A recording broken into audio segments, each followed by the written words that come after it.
mo mà tún kí yín káàbọ̀ sínú ìròyìn tòní ìpàdé ọlọ́mọlé ọlọ́mọlú ọlọ́mọ orílẹ̀-èdè.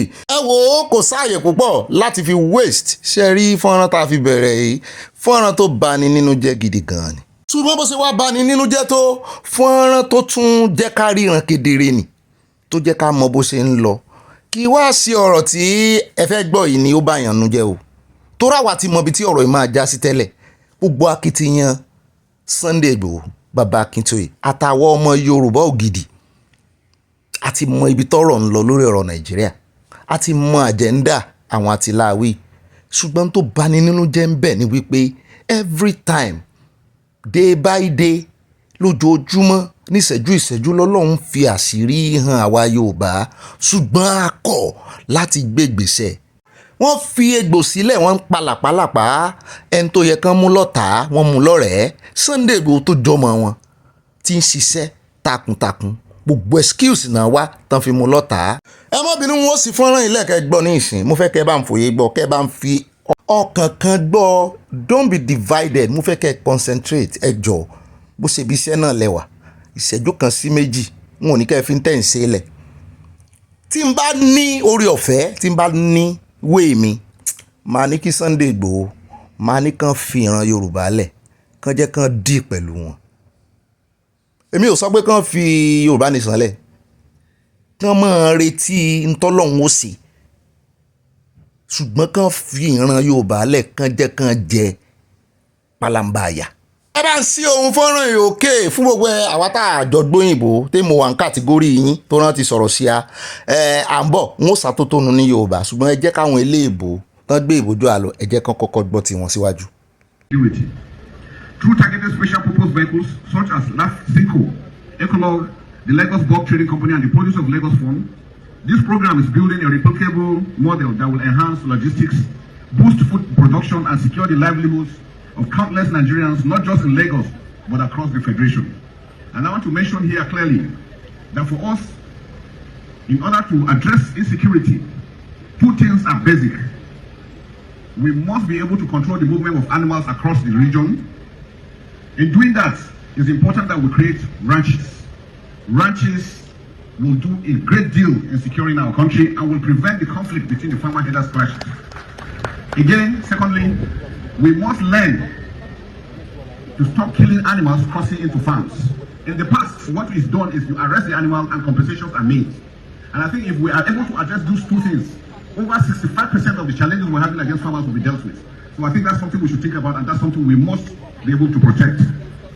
Let me commend the Lagos State government for continuing. sẹ́yìn náà ti gbọ́n tí Chief of Defence Staff fún yín sọ wọ́n fẹ́ gbòólẹ̀ wọn pa làpálàpá ẹran náà mójútó ní ìsìn wọn láwọn gbọ́dọ̀ ṣe ranches tẹ́ ẹ bá fẹ́ kálàáfíà wà Nàìjíríà alákọ̀ọ́kọ́ nìyẹn o Chief of Defence Staff ní sọ̀rọ̀ o olórí gbogbo ọmọ iléeṣẹ́ ológun gbogbo ẹ̀ka mẹ́tẹ̀ẹ̀ta tójú òfurufú torí ilẹ̀ torí omi àná ń sọ̀rọ̀ yìí wọ́n ní àwọn fẹ́ dá ranches sílẹ̀ ẹ gbọ́dọ̀ fún wọn nílẹ̀ ẹ yí ìdí lẹ́yìn ní jẹ́bẹ̀ ẹlẹ́ẹ̀kejì wọ́n ní ẹ gbọ́dọ̀ pa màálù àwọn onímàálù mọ̀ àwọn onífúlàní kówùn kẹran Ṣàngó sí kẹran àrà sí kówùn kẹran anything sí àti kẹ fàdápá àti kẹ wọ́n mọ́jèlé ó ní gbogbo ọ̀nà ẹ mọ́ pa màálù wọn ní ẹ mọ́ arrest àwọn màálù.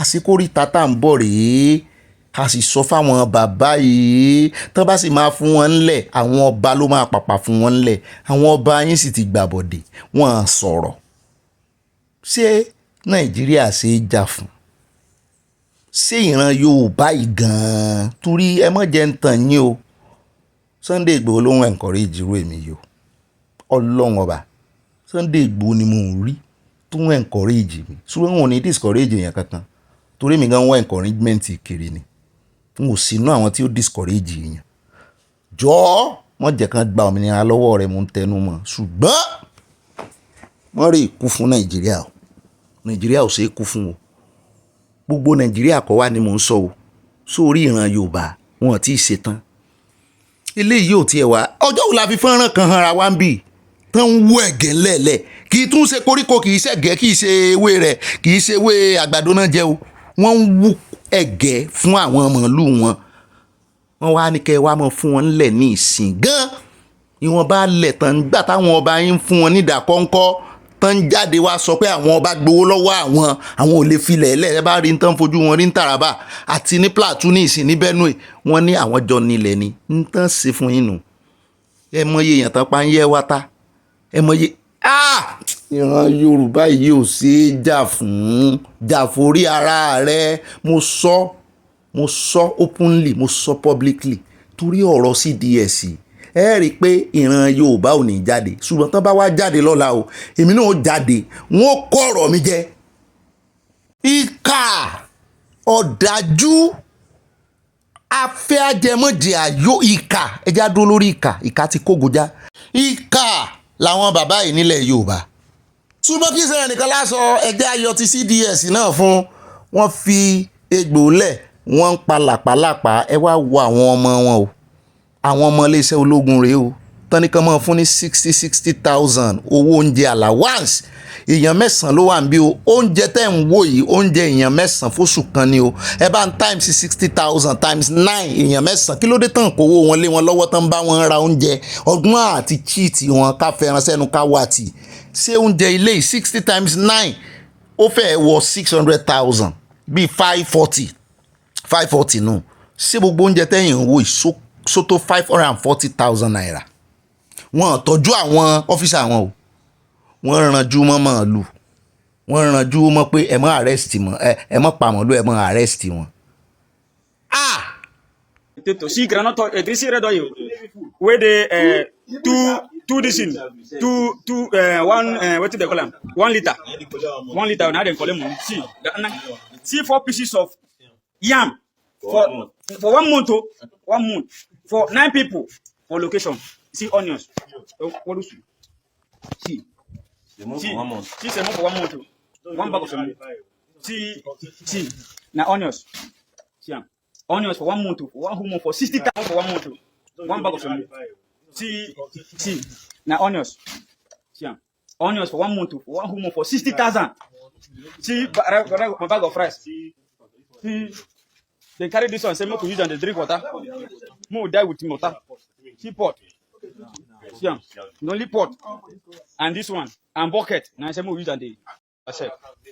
More just they do ourselves. Don't worry. See the same fry. More they fry their grandfather. See what the same fry. Now be potato for 1 month for 9 soldiers. 9 this one. And they collected 60,000 naira for soldiers. How about that? Each soldier 60,000. Each soldier 60,000 for one. See Gary for 9 people. Now Gary 9 be this one. Muna see my country people. I bet Muna see am. I bet that Allah Muna see am. Muna see wetin person want chop 1 month. See meat. Two. Àyà ní ọ̀gá mi ẹ kó lọ́dọ̀ tí wọ́n jàre wọn ṣe gbèjà mo ní ṣe lóòótọ́ òótọ́ ni èmi náà rántí wọn ṣe gbèjà ẹ jáde Central African Republic níbi táwọn ọmọ Nàìjíríà kan á sí ṣùgbọ́n tán sọ wípé ìyáàfin Àbíkẹ́ Dábírí wọ́n ní wọ́n ti kàn sí wọn láti rescue wọn ẹ jẹ́ á gbọ́ lẹ́nu àwọn ọmọ Nàìjíríà tí wọ́n há sí Central African Republic. Nigerians to come and help us because the Chinese company that brought us here has abandoned us. We arrived here September last year. For 4 months, they delayed us at the capital city. Even said we were arrested by the government. And when we came out, they brought us to this bush. You can see there is no house anywhere here. The Nigerian general manager of the company, his name is Admaruf Ademola Aregbe. Now, his partner, his name is Amos. He's a Central African citizen. He seized our passports. Without our passports, we cannot pass through their road because their law is very, very strict here. The distance between this place to Bangui is 850 kilometers. So please, Nigerians, if there's a way you can help us, please spread this video. Let them know that some Nigerians have been abandoned in Central Africa. Our location is Senye, under Bambari region in Central Africa. The Chinese man that brought us, his company is a Rado Setraco mining company in Nigeria. The owner of the company is Mr. Yang, and his partner is Mr. Wu. He's also a Chinese man. He's in this very country. Good morning, Your Excellency. I am going to make sure I will do everything in my means to get a feedback.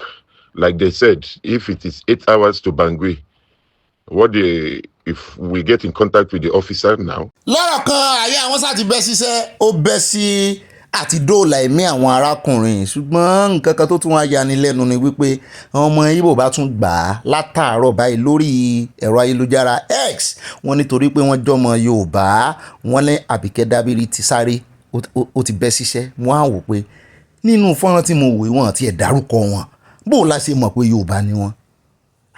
Ìyá méjì ìjókòó Ògbẹ́ni Yorùbá sọ, àwọn Fúlàní lẹ́gbẹ̀ẹ́ kan gbàásgbòs, àwọn Ìgbò náà gbàásgbòs.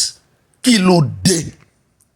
Àwọn bàbá yìí, àwọn olórí Yorùbá ṣáàtì ẹ̀ lò lórí wọn ń wòran. Òun ló dífá fún ìkànnù múfì tẹ́ fẹ́ wò ìtorí múfì lèmi kà sí. Múfì mo kà sí. Wọ́n ní bàbá kan, wọ́n ní wòlíì, wọ́n ní ojoojúmọ́ Sunday Igboho ní mọ̀ wá kiri ní mọ̀ fẹ́ ríran sí kó mọ̀ wá o, òun ni yóò sọ̀gbà tí yóò wà. Ayérayé o.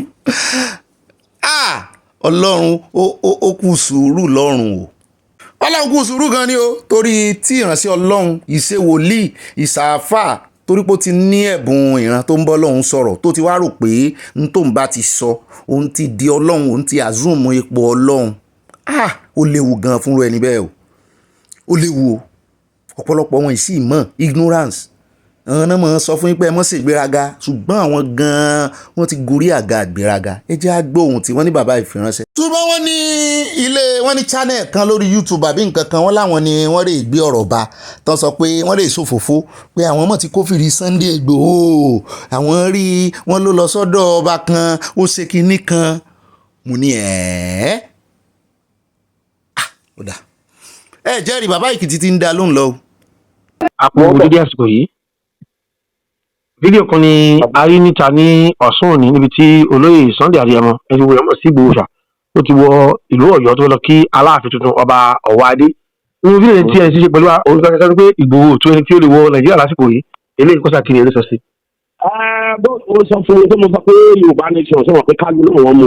bẹ́ẹ̀ni. tó bá ní bó ṣe wọlé ìsìn tó bẹ̀rẹ̀ Yorùbá nation bóyá wọn ò ní arrest ẹ̀. mo ń tó bá wọ Nàìjíríà tó dé ìsìn tó bẹ̀rẹ̀ Yorùbá nation. a gbọ́ pé ó bá láyà ìṣèlú Yorùbá nation ló sọ pé òun kọ̀tínú kó bẹ̀rẹ̀ Yorùbá nation wọ́n bẹ̀rẹ̀ bóyá wọn ò ní arrest ẹ̀.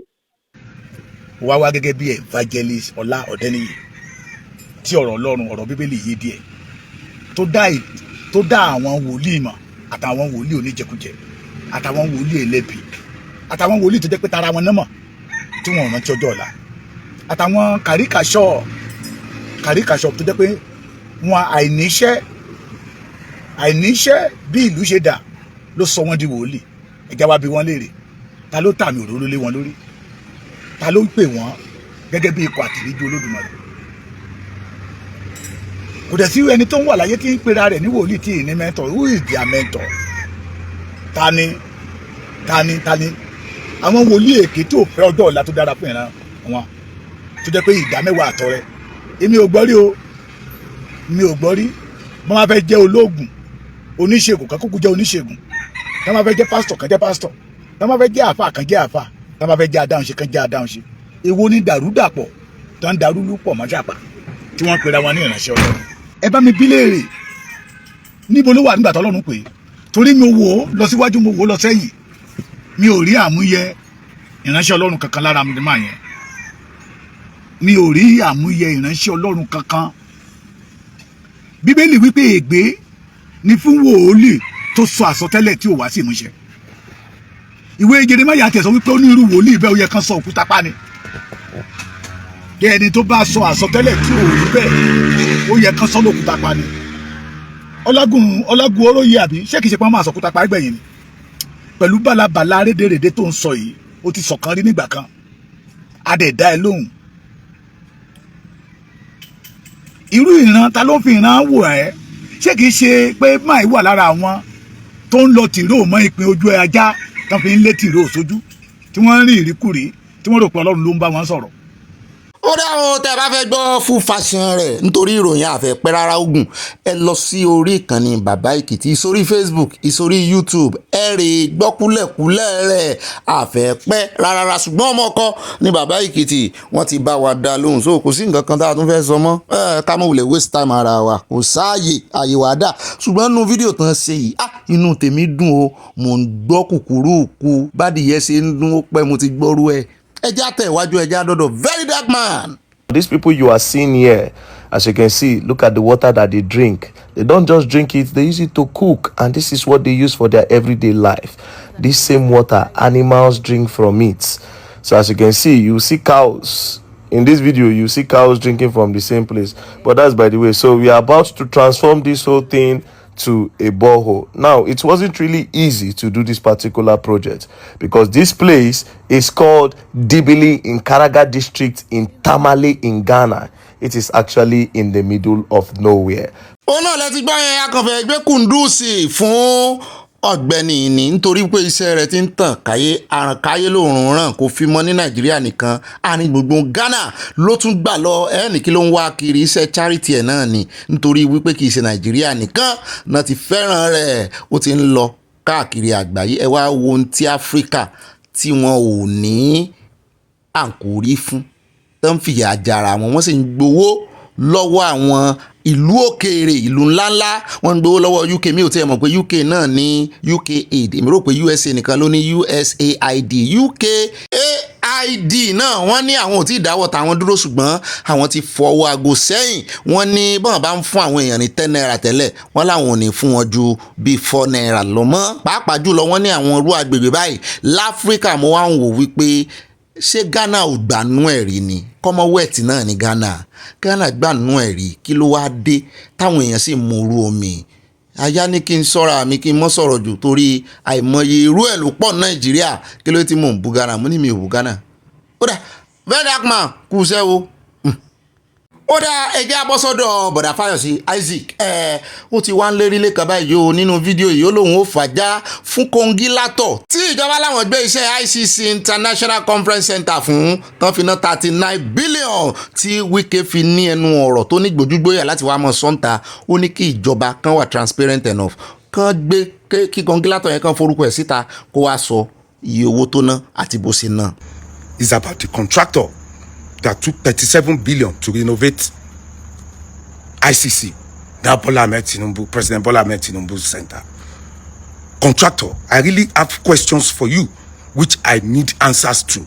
As a Nigerian and as a taxpayer in Abuja, FCT, I need answers to this question. Mr. Contractor, where did you see the bidding? How many people, how many of you, other companies bidded for this job? What did you submit, like bill of quantity that you submitted to win this job? You owe us, we Abuja residents, you owe us this much. Because as a contractor, is a public place. Last month, I still paid 2 million into Abuja account in form of grand rent. 2-3 months ago, I still paid for my C of O millions into Abuja account. From remitter, I went straight to pay. So I am asking, because it's my right to know, who is this contractor? Please come out in the next 14 days. I want to see what you submitted. How did you see the bid? How did you bid for the job? What did you spend 37 billion on without buying cement, iron, sand? The building was already there. Even the gate, you didn't change it. So what did you spend that money on? My money as a taxpayer. So the contractor, I'm giving you 14 days to come up and show us the bill of quantity. And I want to use this time to talk to Nigerian Institute of Quantity Surveyors. I've sent my letter to your office.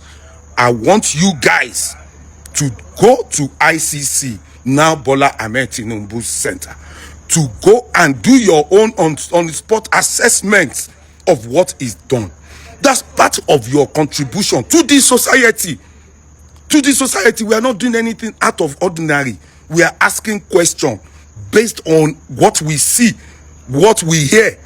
ọ̀rọ̀ ńlá sọ tiẹ̀ nídìí kí wọ́n mọ̀ ṣe mọ́ gbé wọn dì kán ṣe mọ́ tì wọ́n kán tó ṣe nǹkan kán tó sọ̀rọ̀ fún transparency fún ọmọ Nàìjíríà báwọn olórí bá yàn wọ́n jẹ só yẹ kí àwọn ẹ̀ka tán ní iṣẹ́ ṣe lórí kinní náà mọ̀ yàn àwọn èèyàn jẹ ẹ má gbàgbé builder ni Isaac Fayose náà mọ̀ ń pa gbogbo kinní yìí gbogbo ẹ̀yin surveyor náà ẹ bá wa wò before and after kán tó tún ṣe wọ́n náà change gate wọ́n náà ra sìmẹ́ǹtì wọ́n náà ra blọ́ọ̀kì wọ́n ra yanrìn kí náà wá tún ṣe tán jáde mi ti gbọ́ pé 39 billion ní ẹnu Fáyọ̀sé mo tún ti gbọ́ pé 37 ó kù nìbọn ro Fáyọ̀sé lòun sì ní ọ̀rọ̀ tó ń fẹ́ sọ bó ṣe yẹ káwọn citizen kán máa mú àwọn olórí wọn to account àti transparency rẹ̀ Fáyọ̀sé gbóhùn òkè o. When they say maximum rulers, now we dey face what they call maximum oga patapata ruler. You can see what the country has done to intimidation everywhere. See Edo State governor banning Peter Obi from coming to Edo State.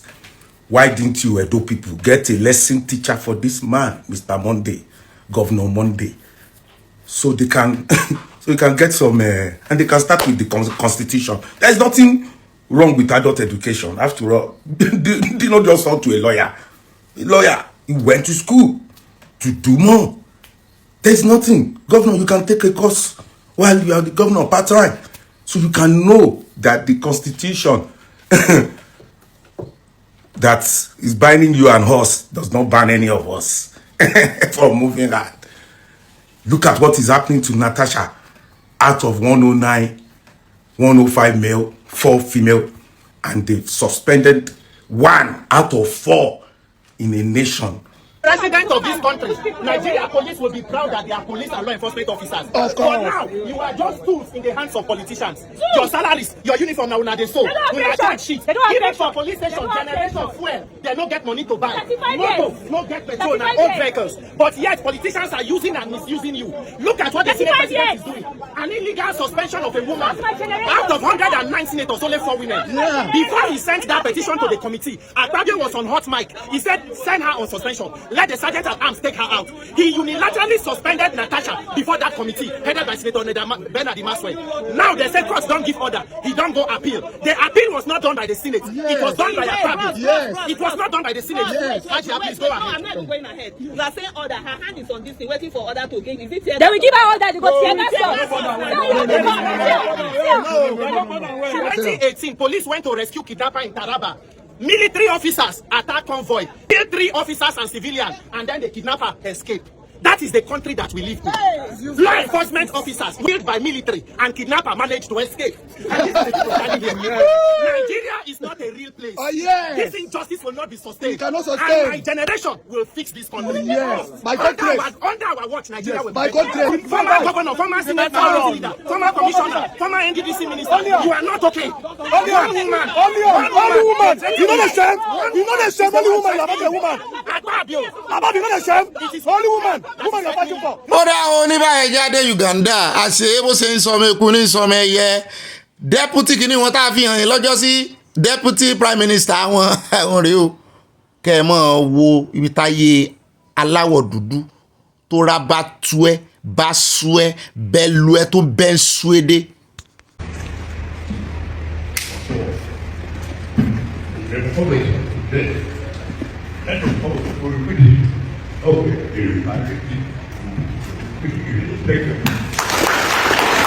ẹ wo ẹ mọ̀ náà ní tẹ́ ẹ bá ní o tí yín tán máa ń pàtẹ́wọ́ fún ta ní alátẹ̀wọ́ sọnù ṣé ẹ rí pé tí yín gan sì sàn tí yín tán máa ń pàtẹ́wọ́ fún lé ó sì sànjẹ́ lẹ́yìn lọ o wọ́n ń pàtẹ́wọ́ sọnù bí iná o arógo ní Nàìjíríà láfíríkà lápapọ̀ arógo láì wọ̀ ṣẹlẹ̀.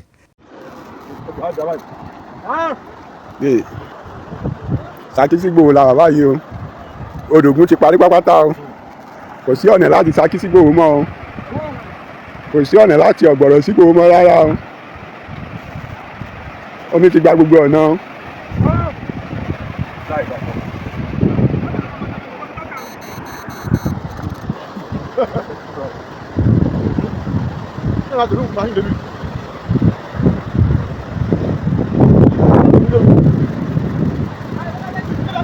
ẹ máa gbọ́ wọ́n pàdé àwọn ọmọ Fúlàní lọ́nà ẹ máa gbédè ẹnu ẹni tó máa sọ̀rọ̀ sí fídíò wọn ní ìsìn.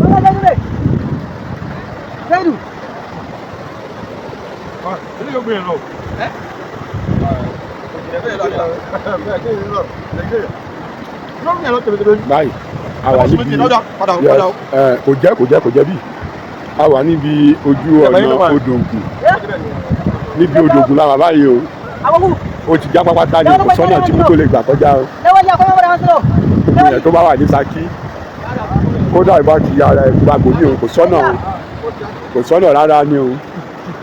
abẹ́ẹ̀rí nǹkan ọ̀tọ̀ ní tán fi hàn wá omi bó ṣe gbalẹ̀ tó gba gbogbo everywhere ilé ìgbé èèyàn lọ lóòótọ́ ṣùgbọ́n mi ò tiẹ̀ gbọ́n tán sọ ọ̀rọ̀ Fúlàní pé Fúlàní tún wà bẹ́ẹ̀ yẹn náà nínú igbó. Kí la ṣe kí la ti rí báyìí náà. kí tó sọ kankan ẹ kọ́kọ́ wo fídíò yìí náà. ẹ jọ ẹ bá ń gbogbo àwọn tíṣà kan wá gbọ́rọ̀ lẹ́nu arákùnrin ó advice àǹtí rẹ̀ ni ló fi fọ́nrán yìí hàn wá ọmọkùnrin kan náà àwọn bóyá ọmọ olówó ń bàbá rẹ̀ bóyá bandit ni asárìbọn léwọ́ tó ń fi pamọ́ sápò. àǹtí mi fi olúwa ṣe ti rí torí yín mo ti fẹ́ ṣe fídíò yìí bọ́ update yẹn ṣe bọ́ sí mi lọ́wọ́ mo ti ṣe fídíò yìí sọ ma pé tíṣà ni ọ̀ ṣe tíṣà ó dẹ̀ ṣe tíṣà tó bẹ́ẹ̀ ló tó kálá o mọ́mọ́ kálá yìí náà any small thing pẹ́ gbàgbó any small thing pẹ́ gbàgbó everybody leave down. àwọn ọmọ eléyìí gbọ́ update o àwọn ọmọ eléyìí wọ́n mọ̀ pé ogun láyé wọ́n rà bọ́ dání. ẹ gbà mí skul wa dojú ogun wọ́n rà wọ́n mú wọn lọ tó o bá lajú dáadáa ó rí pé kì í ṣe tọ́ yìí na correct kàlá ni. ẹ wo mo tún fọ opportunity sọ fún gbogbo ẹ̀yin tíṣà tẹ wà ń ta kó tó nà mọ ìyá rẹ wò bébì. wo tọrọ bí ìsọkúsọ tíṣà kan ní tún ayé ọmọ ṣe mọ́ nísìnyí o ọmọ ní ó tún ayé ara rẹ̀ sí o ẹ̀yin tíṣà àtẹ̀yin tẹ́ tíìs ẹ máa ṣọ́ra o àní kánjú rọrùn o.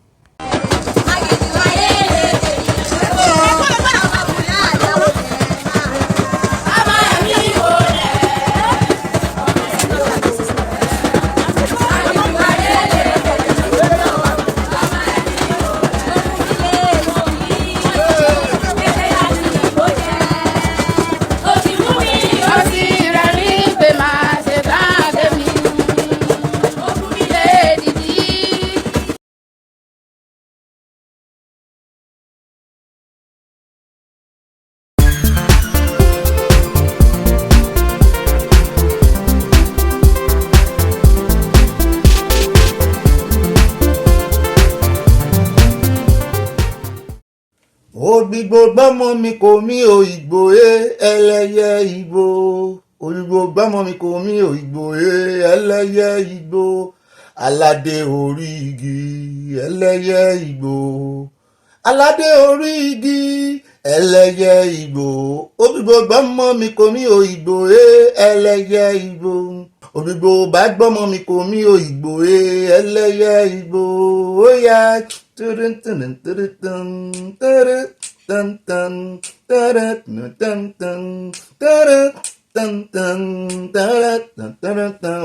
ọlọ́múrọ̀rọ̀ máa wọlé o tẹ́rẹ́ mìíràn jálá tó ọlọ́múrọ̀rọ̀ máa wọlé o tẹ́rẹ́ mìíràn jálá tó bàbá rẹ̀ dẹ̀ sí kọ́ tẹ́rẹ́ mìíràn jálá tó bàbá lọ sódò lọ pẹja tẹ́rẹ́ mìíràn jálá tó àní màmá rẹ̀ dẹ̀ sí kọ́ tẹ́rẹ́ mìíràn jálá tó màmá lọ sọjà ó lọ rọ nǹkan ọbẹ̀ tẹ́rẹ́ mìíràn jálá tó ọlọ́múrọ̀rọ̀ máa wọlé kí lẹ́yìn mọ́ gbádùn jù nú orin Orlando Owo nǹkan méjì ni mo mọ́ gbádùn yàtọ̀ sí ohun bàbá fúnra wọn mẹ́ta kásánì mẹ́ta first of all ohun bàbá ohun tó yẹ pé mo ráwọn kan ń gbìyànjú ẹ̀ wọ́n ń try gan o ẹnìkan ti ẹ̀wà tó rí pẹ́lẹ́ńgẹ́ báyìí Orlando kìíní kan náà mọ̀ ọ́n pé then Orlando kìíní náà wà bọ́dà mi kan tó wà ní ọ̀rẹ́ ṣùgbọ́n tí onípẹ́lẹ́ńgẹ́ yẹn fẹ́ jó díẹ̀ ó dàpọ̀ ọmọ wọn náà sì ń kọrin lẹ́yìn ohun bàbá yẹn ó ní nǹkan kan tí wọ́n dúró dè ohun elégbè wọn ẹlẹ́ẹ̀kẹta tí mo tọ̀tọ̀ rí mi jù ó ní gìtá ẹ̀ bass guitar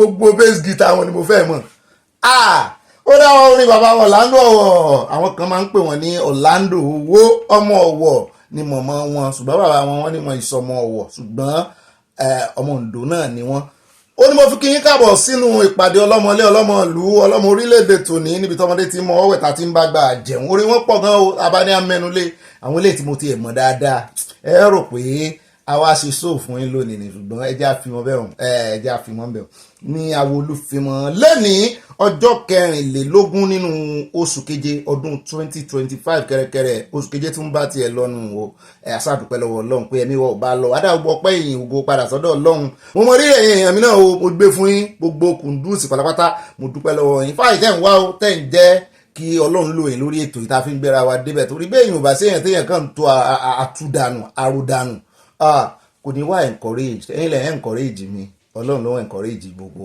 wa àwọn tó mọ̀ jù á lọ àwọn tó lóye jù á lọ àwọn tó ní èdè ọ̀rọ̀ jù á lọ ẹwà èdè pọ̀ lẹ́nu wọn ṣùgbọ́n bọ́lọ̀ ń ṣe fẹ́ kó rí náà lórí ń bì àwọn ò yọ èèyàn kankan àìmọye tó jẹ́ wípé wọ́n kàn ń rojọ́ dànù ní táwọn èèyàn ò tí ì dìtẹ́ẹ̀tì wọn. àwa náà mọ̀ ń gbàdúrà kọ́lọ́n dìtẹ́ẹ̀tì wọn ṣùgbọ́n àwa náà nígbà kan akàn ń rò dànù náà ni kò sẹ́ni tó dìtẹ́ẹ̀tì wa ṣùgbọ́n a dúpẹ́ lọ́wọ́ Ọlọ́run wípé kò pẹ́ rárá kò jẹ́ ò pẹ́ adúpẹ́ pẹ́ òkun o mo mọ rírì yín gan ni o torí èèyàn kan ìjáwádé o téèyàn bá garbage out tí ò rí èèyàn garbage in rẹ̀ tàbí kó garbage in nǹkan mò ń lo òyìnbó ìsọnù tí senate president yín wọ́n lò tàbí kó garbage in nǹkan tí ò rí garbage out ó dàbí ẹni tó jẹun tí ò rí gbẹ̀yà ni adúpẹ́ lọ́wọ́ Ọlọ́run gbogbo ẹ̀ ń ṣe déédé níbi ìpàdé ọlọ́mọlé ọlọ́mọlú ọlọ́mọ orílẹ̀-èdè tọ́lọ́run gbé kalẹ̀ èèyàn kọ́ ó gbà lọ́wọ́ wa ni pé ìwọ kọ́ ló ní project jẹ́ ń bọ́ mójútó láti ìgbà náà làá náà ti yọ̀lẹ́ sọ́lọ́run lọ́rùn láti mọ́ sọ pé tẹ́ bá fẹ́ gbàdúrà fún wa tàbí tẹ́ bá fẹ́ gbàdúrà fún anybody nínú ilé aláyọ̀ yìí ẹ mọ́ sọ wípé Ọlọ́run ó mọ̀ fún wa ṣe mọ́ a ti kúrò nípele yẹn ẹ fi àwọn tó ń béèrè pé kọ́lọ́run fún wọn ṣe ẹ fún wọn ní prayer yẹn àwa ti kúrò nípele yẹn a ti bọ́ sí ìpele kọ́lọ́run bá wa ṣe a ti yọ̀lẹ́ sọ́lọ́run lọ́rùn torí tọ́lọ́run bá fún wa ṣe yóò parí iṣẹ́ rẹ̀ lọ́dọ̀ tiẹ̀ yóò wà gbélé a lọ́wọ́ physically pé kárí ìṣe a tún lè bàjẹ́ a lè reverse ní tó ti perfect pẹ̀lú ẹran ara tó ti rí báwọn torí ẹ̀ láṣẹ ní ìwọ Ọlọ́run kàkà tó kùkù nígbà tó ti parí ẹ̀nú ẹ̀mí nígbà parí ẹ̀nú ẹ̀nú ara ṣé gbogbo ẹ̀ fún wa láṣẹ pé jẹ́ ká mọ̀ ẹ̀yọ̀ sí Ọlọ́run kí wàá ló fi gbà lọ́wọ́ wa ó ní ká sá mọ̀ dúpẹ́ ká sá mọ̀ dúpẹ́ ọ̀rọ̀ wa ò gbẹ́jọ́ wẹ́wẹ́ ká sá mọ̀ torí ẹ̀ lẹ́sẹ̀ rí tínú wa mọ̀ dùn táyọ̀ wa mọ̀ kún lórí ìkànnì yìí wọ́n tún fi mí joyè ibà múlùdùn èmi náà ní ibà fayọ̀ pọ̀ tiẹ̀ ibà confam ẹ̀kọ́ tó sẹ́ndẹ̀ torí orí òtítọ́ àtòdodo lọ́lọ́run gbé ìkànnì lé lórí àgbé kalẹ̀ Ọlọ́run Elédùmarè ọba àjọkẹ́ ayé ọba àṣàkẹ́ ọ̀run kò gbé kalẹ̀ láti fi pé ká mọ̀ tàbùkù èèyàn kankan ó ní káwa kàn mọ́ fi òótọ́ hàn torí òtítọ́ àtòdodo ló ń gbórílẹ̀-èdè lékè ká fi yòókù fóun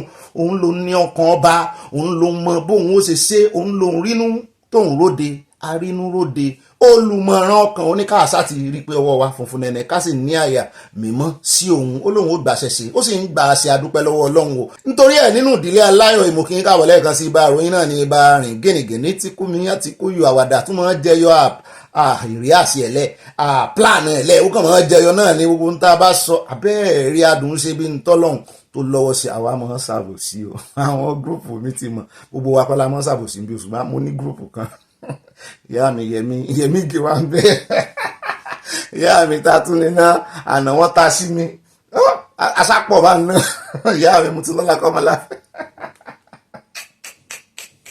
ìyá mi láti Rhode Island àti ìyá mi náà dúró tolúwa gbogbo wa sápọ̀ ń bẹ̀ tá a máa ń ṣe àbòsí a ní gúrùpù gbogbo wa kọ́ la máa ń ṣe ń bí àwọn bàbá ìtì ẹ̀fẹ́ ká ṣàbòsí ṣùgbọ́n mi láìka àbòsí bẹ́ẹ̀ni ó dá ìbá àbòsí náà ni o àwọn olórí yín la fi ń ṣàbòsí à ń fi wọ́n pa wẹ̀ẹ́dẹ́ ibà wẹ̀ẹ́dẹ́ yín náà rèé o èmi náà níbà kéde fún Yorùbá Nation káfàtà bẹ́ẹ̀ náà ni àwọn ò kọ wípé èèyàn lè mẹ́hẹ̀ ń bí o èèyàn lè mẹ́hẹ̀ ṣùgbọ́n kó ṣàtúnṣe pàápàá òun ló dífá fún ọ̀rọ̀ kan ó ń bọ̀ nínú abala kọmẹsẹsàn bàbá mi kan pàkíyèsí mi sí wípé àwọn tó ń ṣe àṣìṣe tó ń fi kú lọ ààrẹ Tinubu pé ẹnu wọn kàn ń yọ ní wípé kì í ṣe pé mọ̀mọ̀ pé ṣe bẹ́ẹ̀ mi náà ń ṣàṣìṣe lórí ìkànnì mo ní èèyàn ní àìsàn Ọlọ́run ló lè sọ wípé Ọlọ́run la lè sọ wípé Ọlọ́run ló pàfẹ́ẹ̀tì èèyàn mọ̀ rí kò rí mọ́ mi ṣé ẹ rí gbogbo àṣìṣe tẹ́ ẹ gbọ́ tá à ń pàkíyèsí àwọn tó ń ṣe é sí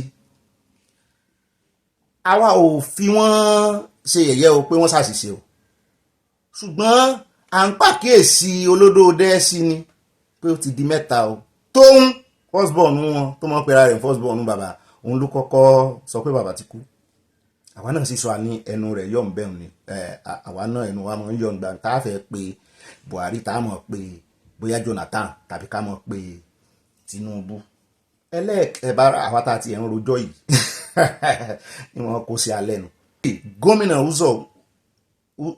Uzodinma òun náà jáde òun náà tún ní àwọn kú ti léde ààrẹ Tinubu ẹlẹ́ẹ̀kẹta òun ni ti senate president so tá a bá ń pe àkíyèsí rẹ̀ sí wípé wọ́n ń ṣe àṣìṣe fi kú lọ a mọ̀ pé èèyàn ní gbogbo wa kò sẹ́ńtẹ́nu rẹ̀ tí ò lè gáhàn jẹ́ ńgbà mi ṣùgbọ́n ó kọjá abẹ́ ẹlẹ́ẹ̀kíní pa ẹlẹ́ẹ̀kejì pa ẹlẹ́ẹ̀kẹta pa á ṣé ká mọ́ pàkíyèsí olódòdẹ sí ni ìyá wa kan sì wà ń bí wọn láwọn ò fẹ́ kú olódòdẹ ní ìsinyìí o mo ní àwọn ò fẹ́ kú èèyàn kankan ọlọ́ngbọ̀n ò fẹ́ kú ẹlẹ́sẹ̀ bí ò ṣe kó ronú pìwàdà ṣùgbọ́n kan náà tètè ṣe àmúyẹ torí bọ́lọ́run bá dé ọ̀nà tí ó gbà yọ kì í yé èèyàn o tó bá tiẹ̀ ti di pé wọ́n ń fojú àwọn ẹ̀yinjú rẹ̀ wọ́n fẹ́ máa fojú ẹ̀yinjú ọlọ́run gbolẹ̀ òṣìṣẹ́ tó tó bẹ́ẹ̀ ìtumọ̀ ẹ̀ náà ni wípé àwa ìran tí ọlọ́run nífẹ̀ẹ́ ẹ wo bọ́lọ́run ṣe gbèjà ọmọ Ísírẹ́lì lọ́jọ́ sí bọ́lọ́run bá dé ẹ mọ́ sọ́kótó bó bá dé sí ọ lọ́rùn torí ẹ̀ ní o bàbá mi tó pàkíyèsí mi sí anyway àbánú abala kọ́mẹ̀sẹ̀ sàn. ó dá alákọ̀ọ́kọ́ náà àwọn àkórí ìròyìn ẹja adam tútù wájú pápá àpàkálẹ̀ tẹ̀lẹ̀ tútù gbélé ìtẹ́ rínú abala lérèfé ayọjú lójú fèrèsé lójú wíńdò ní ó ti dàfi ẹ̀yìn téégún fi sọ o nínú owó bí tá à ń lọ lónìí gẹ́gẹ́ bí ìtẹ́ fi mí jẹ́ ibà gbé wọn débẹ̀ gbogbo bus stop tá àkọ́kọ́ dé ẹjẹ́ nǹkan mẹ́sàn first bus stop à ń lọ sílé ìgbìmọ̀ asòfin tá a mọ̀ ń pè nílé ìgbìmọ̀ asòfin kékeré wọ́n ti kìlọ̀ fún àwọn ní ká mọ̀ pa àwọn ní kékeré mọ́ wọ́n ní kò sí kékeré àtàgbà nínú àwọn ní the same thing làmòfin ṣùgbọ́n ẹjẹ́ àpè báyìí léèbò house of rep à ń lọ bẹ̀ ibẹ̀ láti gbọ́ tán ni wọ́n ń dámọ̀ràn wọ́n ń dábàá mú ní kí iná tó ń dá lábàá bó tiẹ̀ jẹ́ wípé àwọn tiẹ̀ mọ́ sagídí lẹ́ẹ̀kọ̀ọ̀kan wọn dàbí àwọn ní rubber stamp àfi bá a ṣe gbọ́ wọn ní àbá tí ikán wọn ńlá tí ò lè jòkúta àbá nìkan ń dá ikán ò lè jòkúta wọn lòun lọ̀rọ̀ wọn náà ti fẹ́ ṣòfin wípé gbogbo ẹni tó bá jẹ́ politician gbogbo ẹni tó bá jẹ́ olórí Nàìjíríà wípé àwọn ò gbọdọ̀ rí kán mú ọmọ wọn rè ló èbò mọ́ tàbáwọn tó bá tiẹ̀ wà mọ́mọ́ wọn dúró Nàìjíríà wọn láwọn ò gbọdọ̀ rí àwọn ò fẹ́ rí kí wọ́n mọ́mọ́ wọn lọ sí private school mọ́ kán mọ́mọ́ wọn lọ sí public school.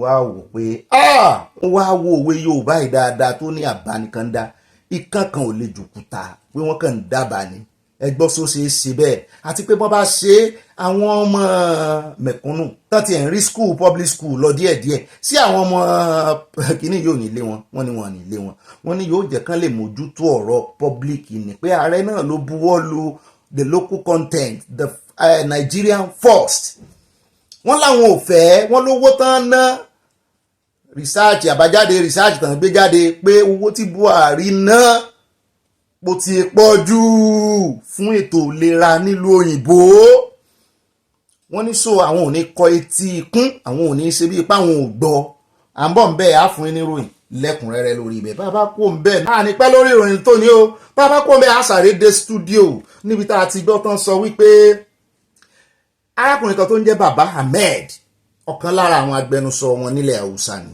ó wá jáde síta ó ní ààrẹ Tinubu ò bá ti bá àwọn ọmọ Nàìjíríà sọ̀rọ̀ lórí ọ̀rọ̀ kan tó fò gànà jáde láìpẹ́ yìí ọ̀rọ̀ ọgbọ́ iṣọ́ yìí ó ti ń jọ bí ẹni pé àwọn èèyàn ti mọ́kàn kó ń bẹ̀ díẹ̀ lórí ti igbákejì wọn Sẹ̀tìmà ó dọ́gbọ́n wá gbèjà Sẹ̀tìmà ni ó nígbà tẹ́ gbọ́ adúrú ọ̀rọ̀ fò gànà yẹn rúmọ̀ pé tẹ́ẹ̀sì jáde tẹ́ẹ̀ sọ wípé kò rí bẹ́ẹ̀ pé a jẹ́ pẹ́yìn náà pé ẹ àkọọ̀dù pé silence ń gbà mí ó máa ń mìn pé yes mo ní bẹ́ẹ̀ táwọn agbẹnusọ ààrẹ Tinubu jáde síta wọ́n ní kò rí bẹ́ẹ̀ nígbà náà ó kàn fẹ́ gbọ́ lẹ́nu ààrẹ directly ìwọ ò ṣe sọ wípé kí igbákejì tí wọ́n ń defend kó náà jáde sọ̀rọ̀ pé kò rí bẹ́ẹ̀ ṣé dandan ni káàrẹ jáde sọ̀rọ̀ ṣé bọ́n fẹ̀sùn kan ààrẹ ni àwọn agbẹnusọ ààrẹ sì jáde bẹ́ẹ̀ náà ni agbẹnusọ igbákejì jáde kí wàá lẹ tún wá sẹ́ ráwọn Haúsá ìgbà mi bẹ́ẹ̀ náà ló tún sọ ó ní ààrẹ Muhammadu tó kú ó ní personal gain ló fi di ààrẹ ó ní mọ tààrẹ ẹni nìkan ló gbé dórí àlééfà rẹ̀ ó nítorí ẹ̀ ní òfin lè deliver lóhun ò sọ̀rọ̀ rẹ̀ lẹ́yìn rẹ̀ nígbà tó wà láyé gan òun sọ fún ó ní so ìrìn àjò tí Buhari rìn ọ̀nà tó gbà rìn ó lóun náà ni ààrẹ Tinubu ń gbà ó ní personal gain lààrẹ Tinubu fi ń drive ìjọba àwọn ọmọ ní ọmọ defend ara rẹ̀ pẹ̀lú ẹ̀sùn ó mọ̀ tí ń dẹ̀sùn à ń bọ̀ ń bẹ́ẹ̀ yóò ganu sí máìkì fúnra rẹ̀ bàbá wa kó ń bẹ̀ tán á wà sáré dé orílẹ̀-èdè UK níbi tá a ti gbọ́ wọn ní àwọn náà ti fa owó aago sẹ́yìn lórí ọ̀rọ̀ owó ìrànlọ́wọ́ táwọn náà ń ṣe fáwọn orílẹ̀-èdè wọn náà ti kéde àdínkù sí owó ìrànwọ́ sílẹ̀ òkèèrè wípé wọ́n ṣe ń wo ìgbogbo wọ́n ṣe ń ṣe ìrànlọ́wọ́ tó táwọn fún àwọn Áfíríkà pàápàá jùlọ àwọn aláwọ̀ dúdú lówó ìrànwọ́ wípé wọ́n improve gbogbo ìròyìn táwọn ń gbọ́ náà ni pé wọ́n ń ṣe owó olùkúmọkùmọ wọ́n ń ṣe mọ̀kùmọ̀kù àwọn òrí lárí jáàdì táwọn fi ń fún ọ lóhùn ló ti di bẹ́ẹ̀ ṣùgbọ́n wọ́n náà wọ́n wọ́gilé pátápátá bíi ti USAID èmi ò tí ẹ mọ̀ pé UKAID náà wà mo ní bóyá kì í dé sàkáání Nàìjíríà wọ́n ní Nàìjíríà náà wà lára àwọn tí ń jẹmu láàrẹ̀ tọ́ìtọ́ì pé ṣe bí UK ṣe báwọn ni wọ́n kó Nàìjíríà lẹ́rú pé ṣe bí ọ̀dọ̀ wọn Nàìjíríà ti gba independence wọ́n sì wà nù Commonwealth pé ìkónilẹ́rú sì tán ṣe lọ́jọ́ sí gan pé àwọn Nàìjíríà gan àtàwọn Áfíríkà mi àti Ghana pé wọ́n ti ganúlẹ̀ wọ́n fẹ́ gba owó pé kí ló dé tẹ́ kó alẹ́rú owó gbàmọ́bìnú owó ẹ̀san ní kí owó kámà wọ́n láwọn yẹn ló yarí ẹ sì mọ̀ wípé Kẹ́mi Badenoch náà ó tẹnu àbùkù wọn gbà náà ṣùgbọ́n lẹ́nu ọjọ́ mẹ́ta ẹ̀ àwọn èèyàn níṣèṣe ọ̀rọ̀ Kẹ́mi ló ń fa gbogbo kìíní torí gbogbo time tí Kẹ́mi bá ti sọ̀rọ̀ báyìí sẹ́yìn rí prime minister wọn àdáwọn gbóná mọ́ nídìí ni à ń bọ̀ mẹ́ àfún ilẹ̀kùnrẹ́rẹ́ ìdí tí wọ́n ṣe àdínkù ṣé yóò bá orílẹ̀-èdè Nàìjíríà àti pé lẹ́nu ìjẹta kọ́lá múròyìn kan wá fún yín tí kan nú àwọn tó ti ṣèjọba rí ní tó ti ṣe ààrẹ rí ní Kenya tó ń bá àwọn olórí orílẹ̀-èdè Áfíríkà sọ̀rọ̀ wípé kí ló dé tẹ̀yìn náà ń ganú lẹ́dọ̀wọ́ lówó bí bọ̀dà wá sí ìṣe sọ̀rọ̀ sáwọn afá lọ́jọ́ sí pé wọ́n ń ganú wọ́n wá ganú lẹ̀ pé kí ló dé tẹ̀ ń ganú lẹ̀ ṣe ń san táàsì lórílẹ̀-èdè wọn ni UK náà wọ́n láwọn ò ṣe bàbá kérésì mọ́ o wọ́n sì ń fọwọ́ ẹ̀sẹ̀ yín díẹ̀díẹ̀ wọ́n fi ń test grand ni tó bá yá wọ́n kàdé ìbòkò rẹ̀ lẹ́wọ̀n ní ṣe mọ́ bàbá kò ń bẹ́ẹ̀ á wà dé ilé ẹjọ́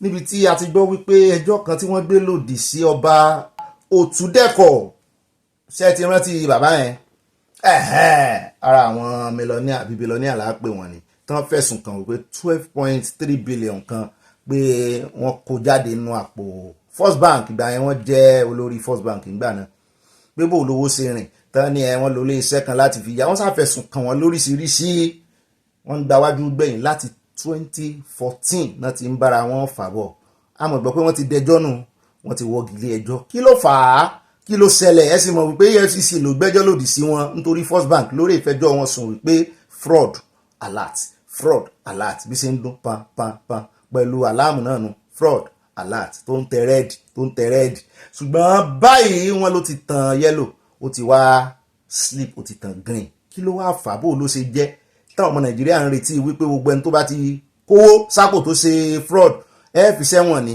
à ń bọ̀ ń bẹ́ o àwọn ọmọ Nàìjíríà ti ń rojọ́ lórí ọ̀rọ̀ yìí látànà ó dá bàbá kò ń bẹ̀tẹ̀ ẹja lọ tààràtààrà sí ọ̀dọ̀ bàbá Davido jáde lọ́jọ́ sí wọ́n ṣèlérí fún ọmọ Nàìjíríà wípé àwọn fẹ́ dá iléeṣẹ́ náà mọ̀nàmọ́ná sílẹ̀ pé gbogbo bí National Grid tó ń fojoojúmọ́ dẹnu kọlẹ̀ tó jẹ́ pé wọ́n múná lọ ọ̀sẹ̀ kan ọ̀sẹ̀ méjì ó dìgbà kan bá tuntun ṣe kó tó padà wípé àwọn náà fẹ́ ṣe bẹ́bẹ́ pé gbogbo èèyàn kọ́ ni ó ní refinery ẹ jẹ́ káwọn ní power grid power plant wọ́n mọ̀ ti parí ẹ̀ ilẹ̀ Yorùbá ló sì wà ọjọ́ wo la sì ń sọ̀rọ̀ nípa Dangote lánàá pé sóun nìkan ni tó ń ra gbogbo lẹ̀ nílẹ̀ Yorùbá bàbá Davido náà ti jẹ́wọ́ ọmọ ọkọ̀ bó ti ẹ̀jẹ̀ wípé kì í ṣe Ẹdẹ ni wọ́n ṣe sí wọ́n sà ní yunifásitì lẹ́dẹ̀ ṣùgbọ́n Ondo ló wà ilẹ̀ Yorùbá náà ni wọ́n wá sọ wọ́n ní àwọn wá ń dúró de kí ìjọba sí gas grid fáwọn ní ọmọ Nàìjíríà bá tún pariwo pé ṣé ẹ lè dá sí gas grid fúnra yín ni ilé ìtàn ti fẹ́ ta refinery ní ìsìn ibùlẹ̀ ti rán rí gas ẹjọ́ tètè ya lọ wá wọ̀rọ̀ kọ̀kẹ́ rí sàdá bẹ́ẹ̀ ṣe mọ́ rí gáàsì bóyá inú rẹ̀ ṣe refinery àbíkẹ́rì bá Dangote sọ̀rọ̀ pé wá wọn fún mi ní gáàsì o tó rà gbọ́ wípé wọ́n fẹ́ ta refinery wọ́n ní department gáàsì ní NNPC wọ́n níyẹn ò ní problem o tán bá ta refinery lóòótọ́ káná jọ wà pọ̀ ní ibo náà ti fẹ́ mọ́ rí gáàsì fún àwọn ọmọ Nàìjíríà wọ́n ní kò sí problem wọ́n níyẹn ò ní problem wọ́n ní gáàsì ń jáde mo ní ṣe lóòótọ́ liquefied gas àbí kílẹ̀ wọ́n lóò wọ́n níyẹn ń jáde kò ní sí ṣòro ńgbà náà ṣùgbọ́n gbogbo tí bàbá Davido sọ àtìgbà tí ó bẹ̀rẹ̀ àti iye àwọn èèyàn tán máa gbà síbẹ̀ capacity tó lè gbé ṣé yóò ran Nàìjíríà lọ́wọ́ ṣé tí National Grid bá tún já ṣé wọ́n ní mọ̀ lára wọn Nàìjíríà ó dà ń bọ̀ ń bẹ̀ bóyá privatization ni ó jẹ́ ẹ sì mọ̀ pé ta aládàáni ni sówó rẹ̀ ó wọ̀n ju tìjọba lọ torí ìjọba ní ọ̀pẹ̀lọpẹ̀ subsidy tó wà lórí ọ̀rọ̀ òwe wọn sì gbọ̀pọ́n láwọn genco náà wọ́n ń bá àwọn state fa wàhálà lọ́wọ́ lórí tariff ó dà ń bọ̀ ń bẹ̀ á fún ilẹ̀kùnrẹ́rẹ́ ròyìn lónìí náà ni kò ní í dọ̀la o. bàbá pò ń bẹ̀tẹ̀ ẹja wá dé ọ̀dọ̀ àwọn immigration níbi tá a ti gbọ́ wọ́n ní ọwọ́ wọn tẹ àwọn ọmọ òkèèrè àwọn ọmọ ìlú òkèèrè kan tí wọ́n ń gbìyànjú láti gba ìwé ìrìnnà nàìjíríà yẹn passport mo ní ọmọ ìlú òkèèrè sì fẹ́ máa lọ apply for passport nàìjíríà ọdún mélòó náà ti ṣe wọ́n ní illegal ni wọ́n náà sanwó wọ́n fẹ́ àwọn kan fẹ́ ságbódegbà fún wọn mo ní ọjọ́ wo la sì gbọ́ tán ní ẹnìkan náà tàn mú sẹ́wọ̀n ọ̀rọ̀ nàìjíríà ká ní bọ́ ṣe ń gbà ń lo òyìnbó nìyẹn láàrin oṣù mélòó kan tó ní kálukú wa ti dé lu èbò a ti rè apply pé fún wa níwèé ìgbélú yín wọ́n mọ̀ pé ìwé ìgbélú ni passport ọmọ onílùú nìkan ló lè ní a ti sáré gbà láàrin oṣù mẹ́fà oníkálukú ti padà nàìjíríà á kàn wá mọ́ ṣiṣẹ́ season oníkálukú rè mọ́ jèrè rẹ̀ nàìjíríà á tún wá ṣiṣẹ́ season oníkálukú rè jèrè rẹ̀ nàìjíríà láwọn ìlú kan ní ìsìn ó kéré tán ọdún 5 ọdún 6 ó ti kọ́kọ́ gbọ́dọ̀ mọ gbogbo bọ́n ṣe ń ṣe bọ́n ṣe ń hùwà tó ti gbé kó tó wá bẹ̀rẹ̀ sí ní apply tẹ́bọ̀n ló ń fàjà ní UK tí kẹ́mi ní ọdún tán fún àwọn ọmọ nàìjíríà pé ó ti kéré jù kán increase ẹ̀ sọdún 10 jọpọ́dún 5 ni èèyàn gbọ́dọ̀ lò kó tó lè ráàyè kó tó wà eligible láti apply Europe náà ń bí nǹkan ọdún 10 ni níta ló wá ń bí wọ́n ṣe referendum lẹ́nu ọjọ́ mẹ́ta ni pé kán dín sí ọdún 5 ṣùgbọ́n àṣẹ̀yìnwá àṣẹ̀yìnbọ̀ àbájáde referendum àwọn èèyàn tó yẹ kó ṣe tó 2/3 wọn àjáde ìdìbò a tún ń retí referendum yìí báyìí àwọn ìlú kan míì sì wà ní Europe tó yẹ pé ọdún 5 France ọdún 5 ni so nídìí èyí àgbẹ̀yìn débẹ̀ o gbogbo bọ́wọ́ sì bà wọ́n àti olórí àjọ immigration àwọn náà ganu sí máìkì. ó dá ilé tá a mọ̀ fi káde àkórí ìròyìn lẹ̀ á sáré dé Èkó níbi tí àtijọ́ ti ń kọrin bàbá wa Sàní Adé tán sọ wípé Sanwó-Olú dìde nínú ọgbà àjàrà Olúwa rẹ̀ kó sì má gbìṣú wọ́n lè máa sọ̀sọ́kúsọ fi wọ́n sílẹ̀ let them say mo ní kí ló ṣẹlẹ̀ tán kọrin tó báyìí fún Sanwó-Olú wọ́n ní Sanwó-Olú gbàràdá o mo ní kí ló ṣe wọ́n ní go forth and produce mo ní kí lẹ́ ń produce ilẹ̀ wo ló wà lẹ́kọ̀ọ́ tẹ́ fi ń produce ibo lẹ fẹ́ gbìn sí sórí omi yìí náà ni Èkó arómisálẹ̀ gbẹlẹ̀gbẹ́ sẹ́bẹ̀ lẹ́fẹ́ mọ́ gbé nǹkan sí wọ́n ní kì í sọ̀rọ̀ pọ́n fẹ́ mọ́ gbé nǹkan wọ́n náà pè ní produce fund mo ní o tún ti bówó dé wọ́n ní bẹ́ẹ̀ náà níbi tó ti ń sọ ní ìkànnú àwọn olówó Nàìjíríà elúmẹ́lù ló ti gbé 25 billion lẹ̀ wọ́n ní 500 billion wá mo ní kí ni gangan kí ló ní í ṣe pẹ̀lú kí lẹ fẹ́ fi achieve 500 billion bẹ́ẹ̀ náà ni mo rí àwọn ọkọ̀ àjàgbé tán kùn ní aláwọ̀ ewé mo ní kí lẹ̀ ń gbìn mélòó ṣé kò lè gbìn gbogbo nǹkan ibi tí wọ́n ti ń gbìn nǹkan gan tó jẹ́ bẹ́ẹ̀ ló ìtàn pè ní the basket of the nation mo láwọn Fúlàní ti bayé jẹ́ ń bẹ̀ wọ́n jẹ́ káwọn àgbẹ̀ rí nǹkan gbìn mọ́ mo ní kílẹ̀ yìí wá fẹ́ mọ́ dá lára lẹ́kọ̀ọ́ igbó yín dá inú igbó yín dá wọ́n ní ṣé Kòròdú ìṣinú igbó ni mo ní ẹ ń bá dé Kòròdú ní ìsìn yóò mọ̀ wípé gbogbo ẹ ti di resident inú gbókẹ̀ kò sí gbólẹ̀kọ̀ mọ́ omi ló kù wọ́n sì develop orí omi náà àwa mọ̀ láyé green plant àbí kí wọ́n pè gbogbo báwò tán gbé kiri tó yẹ pé wò ní nídìí orí ilẹ̀ wọ́n ń gbé sórí òfurufú bóyá ìrùnà fẹ́ ṣe àbí wọ́n fẹ́ mọ kọjá wọlé kó yá àṣàgbéyìn débẹ̀ dépò gangan àwọn tó yé wọ́n ṣàlàyé wọ́n ganu sí máìkì fún wa. àní rí jù báyìí lọ nínú àwọn àkórí ìròyìn wa òun la develop nínú àkójọpọ̀ ìròyìn ní pápápá ẹja wa wọn ẹja ya picture wa ẹja wọnú abala tí ó mọ̀ kàn lọ abala sáná wọlé ẹsẹ̀ cheese ẹsẹ̀ mo sin ẹsẹ̀ ọlọ́ọ̀sà sínú mo ti ga ọwọ́ tẹ́lẹ̀ mi ti fẹ́ tẹ ṣọ́tà kámẹ́rà mo ti fẹ́ tẹ̀ nìyẹn ẹwẹ́yẹwẹ́yẹ àfi pàkà kíní mo fi yá o irú ti ìṣòro rẹ̀ tán jí lọ tán jágbà lójú ẹ̀ ẹ̀sùn rẹ̀ ti kọ́ lẹ́tà ó ti pẹtísàn lè ṣe ọlọ́pàá wípé kí lẹ̀ ń wò ìkànnù yín kámẹ́rámán yín tó ń bá yín ṣiṣẹ́ ló sì wà á jígò ohun ọpẹ́lọpẹ́ kámẹ́rà iṣẹ́ tí ń ṣe kámẹ́rà náà ló ṣiṣẹ́ lòdì sí mo wá ní ó dàbí àwọn onílù gangan ni wọ́n gbọ́dọ̀ fi ìlú gangan búra láwọn olórin àtónílù àwọn àyàn wọ́n gbọ́dọ̀ fi búra ó ń ṣiṣẹ́ kámẹ́rà wà lọ jí ìgò ojú onígò wà lọ jí ìgò ojú ẹni ẹlẹ́ni ṣùgbọ́n nígbà tá a sì rí èrè òtù iṣẹ́ tó ń ṣe tó ń gbé kámẹ́rà kiri òun náà ló tún mú ọ abẹ́wà rí. ó dá alákọ̀ọ́kọ́ nu abala ti sáná wọlé ètò ní ẹja dé Taraba níbi tá a ti gbọ́ wípé èèyàn tó tó 105 àbí tó lé gan ni náà pé náà ti wà displaced tán mọ́ ibi tán máa gbà lọ torí wọ́n sá lọ kúrò ní agbègbè ibi tán wà, wọ́n ní communal clash. Ṣùgbọ́n nígbà tí àwọn tí ọ̀rọ̀ kan máa ganu sí Mike, wọ́n ní kì í ṣe communal clash o, wọ́n ní àwọn tó ń bá wọn jà, wọ́n ní wọn ìṣe ọmọ ìlú àwọn, wọ́n ní kí wọ́n ìṣe ọmọ àbá àwọn, wọ́n ná àtọ̀run ìwà ni wọ́n, mo láwọn wò ní kalẹ̀ expect àwọn Fúlàní náà ní wọ́n Fúlàní náà ni wọ́n náà lé àwọn kàbàkàbà, wọ́n dáná sun oko àwọn òrí bíbí ẹ bá ń tẹ́sí lẹ́gbẹ̀ẹ́ ẹja gbọ́rọ̀ lẹ́nu wọn directly. These are over 500 survivors of the recent crisis between herders and farmers in Bandawa community of Karim Lamido local government area of Taraba state. We are farmers. When we plant our maize, they are come with their cows. They are destroying our crops. That is why this is the reason why this thing happened. This crisis happened. We lost many things that we cannot be able to go back. Even right now, many things even our farms now, Fulani people, they are putting cows to use cutlass and cut it all.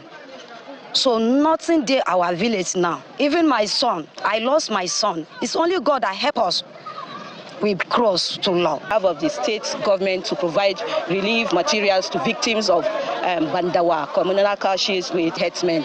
And what we brought to them is an immediate need that will alleviate their suffering for some time before they get any support elsewhere. Abẹ́ẹ̀rí ọ̀rọ̀ gbogbo kì í ṣẹ́ lórí alábàáhùn mo ní yóò dé sáà kan Nàìjíríà torí ẹ ti rógò báyìí tó jẹ́ wípé the only news tá máa gbọ́ ojú wípé ìṣẹ̀lẹ̀ láabi kan tó ṣẹlẹ̀ Fúlàní ni ìṣẹ̀lẹ̀ láabi kan tó ṣẹlẹ̀ Fúlàní ni yóò wá kú Fúlàní àti Boko Haram nìkan lọ́rùn yín wọ́n jiyàn gbé Fúlàní lẹ́ẹ̀bà ń bẹ wọ́n ń ṣe kinní kan Fúlàní lẹ́ẹ̀bà ń bẹ ó sì dá level 3 ní USA fi Nàìjíríà sí lánàá wípé reconsider your travel advisory ní fún gbogbo àwọn ọmọ wọn reconsider your travel láwọn bíi wọ́n dárúkọ Kogi wọ́n dárúkọ gbogbo àwọn ìlú ilẹ̀ Haúsá ń bẹ so kẹ́ ẹ lè mọ̀ wípé iná fẹjú tótó lórílẹ̀‐èdè Nàìjíríà wá kan tí ẹ̀ ti sọ wọ́n ló ń bọ̀ ní level 4 wọ́n ní ṣùgbọ́n Ọlọ́run ó ti yọ àwa kó ń bẹ̀ tó bá sì ti dé level 4 á jẹ́ wípé Afghanistan ẹ ti wà lẹ́gbẹ́ Hamas ẹgbẹ́ Afghanistan ẹgbẹ́ àwọn Pakistan kankan wọ́n ti da Nàìjíríà mọ́ wọn ní ibi tí terrorism ti gbilẹ̀ jù ẹ jẹ́ kó ń bẹ̀ ẹ jẹ́ wá lọ sínú ìròyìn tí ó mọ̀ tẹ̀lé inú abala sáná wọlé ẹ jẹ́ àdọ́dọ̀ Akpabio àti Natasha again àná mo nínú opinion mi mo ní Natasha ò bá bẹ̀bẹ̀ pé kó kàn sọ sorry kó mọ̀ fagùn lórí wípé ibi ni kó jókòó sí mọ́ jókòó síbí ìkan náà bàbá mi wá rán mi létí nínú lórí ìkànnì wípé ṣé bí mo ti gbé fídíò kan níbi tí Natasha ti sọ pé òun ò ní bẹ̀bẹ̀ mo ní kàn rán mi létí náà bá rán mi létí mo ní ó tọ́mọ̀ ni Natasha ti lóun ò ní bẹ̀bẹ̀ o ó ní pátápinra rẹ̀ òun ó lóṣù mẹ́fà lé pé bóṣù mẹ́fà bá ti wá jó tán pé bóyá wọ́n wà dọ́lọ́hun mọ́ òun lọ́wọ́ ni òun fẹ́ wò ó mo ní wọ́n ó tún wá sọ fẹ́yìn èèyàn wò pé a ti já mi lórí rẹ̀ o àwa gan advice Natasha pé kó sọ sọ́rí mọ́ o lórí ọ̀rọ̀ jókòó ni o advice ẹ̀ mọ́ pé kó sọ sọ́rí kọ́ lọ́hun kó kúkú gbọ́kàn lọ́lọ́hun kó sì ṣàgídí ǹdélẹ̀ àbí ṣé ká gbà bẹ́ẹ̀ ẹ bá ń tẹ̀sí ilé agbára tó róhùn gan ti sọ wípé òun ò lẹ́bẹ̀ kankan bẹ́ẹ̀ ní tí ó bá ṣẹlẹ̀ kó ṣẹlẹ̀. You know, it would go pretty. And that's to let Nigerians know that that outburst I had on the floor was just a compilation of so many wrongs that Akpabio has meted against me. And I would say this, pretty much it's a shame that we have had so many good Senate presidents. We've had Chuba Akpadibo of blessed memory. We've had Senator David Mark. We've had Bukola Saraki. We've even had Ahmed Lawal, who is a senator right now. And I'd say this pretty much is the worst assembly Nigeria has ever had. And I hope we will not have to suffer this anymore because it tells a lot on the individual. And I've said this before and I'm saying it again.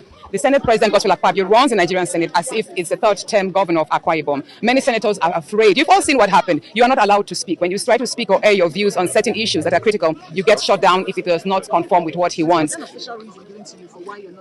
So far, I've not been given any official reason. I've only read on the papers yesterday that I should not resume today because the Senate has appealed. And that is why I presented to you that the Senate has not appealed the judgment. It is Akpabio himself. He is abusing power by willing the entire institutions to fight me. It's a personal vendetta that Akpabio is unleashing on me by hiding under the wings of the institutions. And it is wrong. It is totally wrong. Because you can't have his own senatorial district deprive the Kogi Central of representation. There is just no reason why these gates should not be open. But by and large, considering the fact that the Senate is vacating tomorrow, whenever they deem it fit to resume, we would resume as well. So what matters most is all the pressures and all the calls of me apologizing for no wrong that I did. I have refused to do that.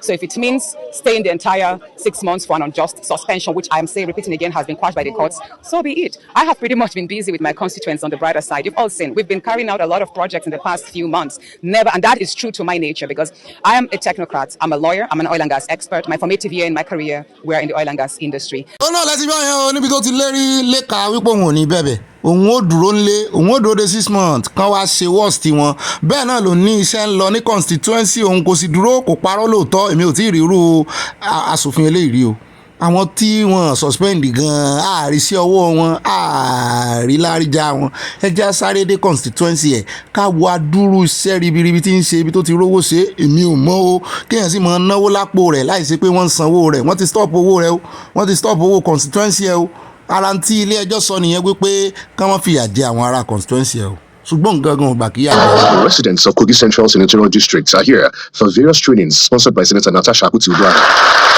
Gbogbo àwọn tẹ́ rí ń bì tó wá gba ìdánilẹ́kọ̀ọ́ 250 níwọ̀n 200 àti 50 ènìyàn kí náà gba ìdánilẹ́kọ̀ọ́ lé lórí ní constituency Natasha ni o sponsored by Natasha àtọkọ rẹ̀ kò lówó federal government kò lówó constituency nù o wọ́n ń ṣe ìdánilẹ́kọ̀ọ́ lórí renewable energy lórí bọ́n ṣe ń ṣe drone láti mójútó ètò ààbò bẹ́ẹ̀ náà ni lórí data connecting ẹja gbọ́rọ̀ lẹ́nu Natasha. Most progressive. This is very innovative because I think Nigeria is really lacking behind when it comes to the quality of capacity building programs that we have given out. And I'm so proud and humbled that even though I face these challenges, I was never deterred with my ability to work and deliver the best of democratic dividends for the people of Kogi Central. And I really look forward to what we have done here to be replicated across Nigeria. It's possible. At least 250 youths participated in the various trainings, and each of them received a starter pack. Should we call more people? Let me have the...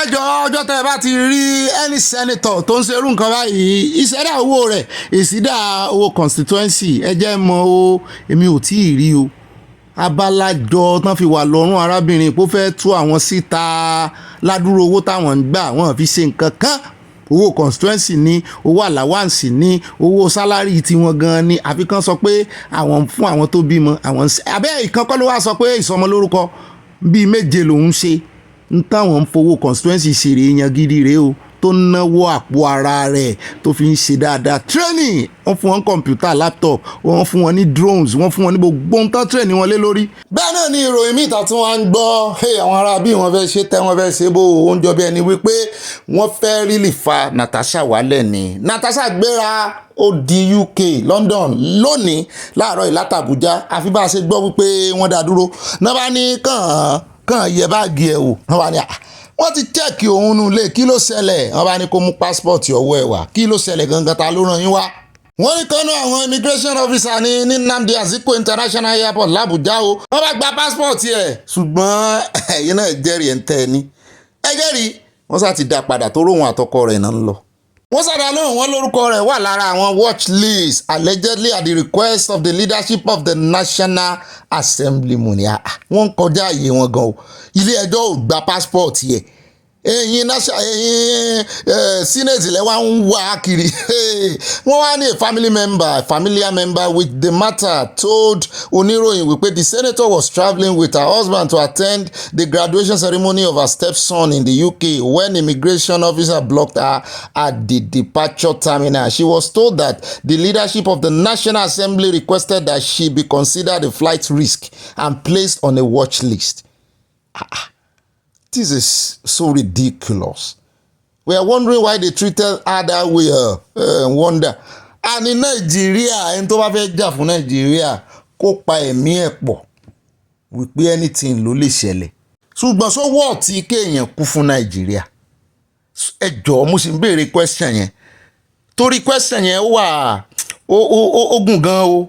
Ó lọ fà gan o without sentimental. So what? Àwọn tó ti kú fún Nàìjíríà tipẹ́tipẹ́tipẹ́ ṣé wọ́n lè wẹ̀yìn kínú wọn dùn? ẹ wo àwọn tó ń kú fún Nàìjíríà lọ́wọ́lọ́wọ́ tó ń pa àyà, ṣé ikú tó wọ́ọ̀tì ni wọ́n ń kú? ẹni tó bá lóun fẹ́ gbèjà ní ìsìn Ọlọ́run gan wo Nàìjíríà ránṣẹ́. mo sì sọ fún yín, God is just looking away from Nigeria.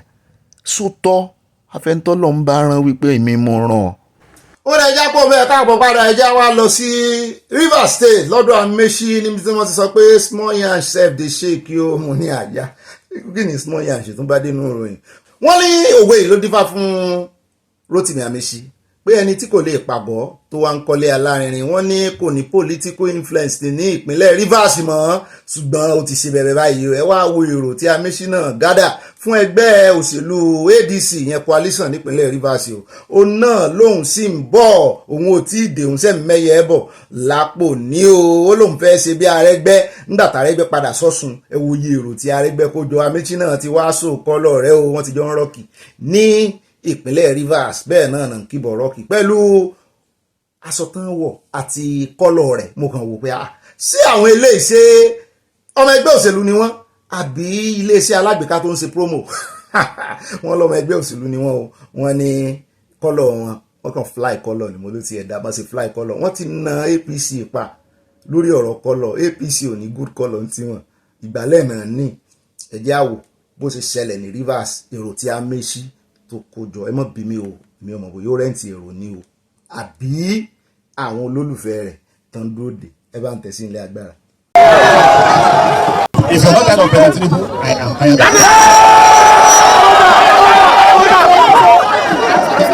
If you are not hungry,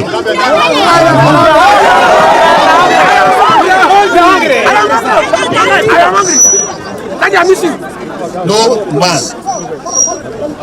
If the rich men are spending 4 million a month for fuel, for electricity, only God knows how you are surviving. And the president said he doesn't care. He said he's not here to make you happy. ADC is here to make you happy. Rivers State is notorious for writing results. When they write results, they claim they have won. I will not work with you if you will not match with those result matchers to announce results. The candidate will carry the load. For now, we are more concerned about laying a solid foundation for a new beginning, as I pointed out earlier.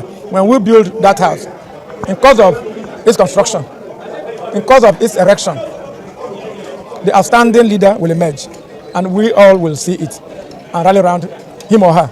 The dynamics that played in 2023, the same dynamics not playing in 2027. Rivers people have become wiser. Nigerians have become wiser. In a democracy, Rivers is under military government. It's treated by people who say they are Democrats. And Rivers people are unhappy, and Rivers people will display that unhappiness when the appropriate time comes. We are different parts of ADC. ADC is an adopted party by the coalition. The coalition will not election to ADC. We are told by the coalition that there are promises that will elect new officers in due course. When the national party will decide when that will take place. Most importantly, is have your eyes on 2027. To have your eyes on 2027, please go home and start legislation.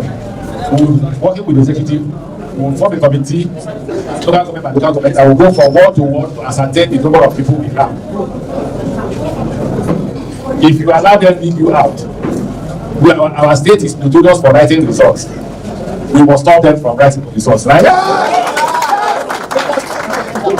They make noise after writing results.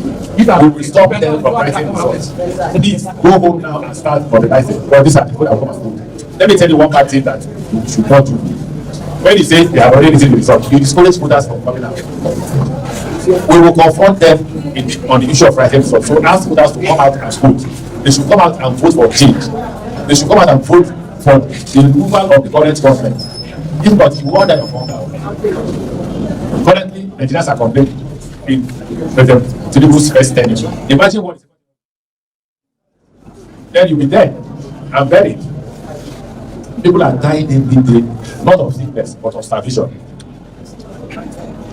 If you're not ready to confront them, I'm looking for those who want me to confront them. You are ẹgbọ́n lẹ́nu Amaechi yẹn ó ti challenge àwọn èèyàn rẹ̀ wípé bẹ́ẹ̀ bá jáde tẹ́ ń bẹ̀rù pé ebi iye àwọn èèyàn tẹ́bi ń pa wípé yóò tún lé sí ni o pé ebi ń pa àwọn èèyàn pé ìwọ tó ń bẹ̀rù kú already ṣé nǹkan kan náà kọ́ ni ó pa ẹ̀dá ni.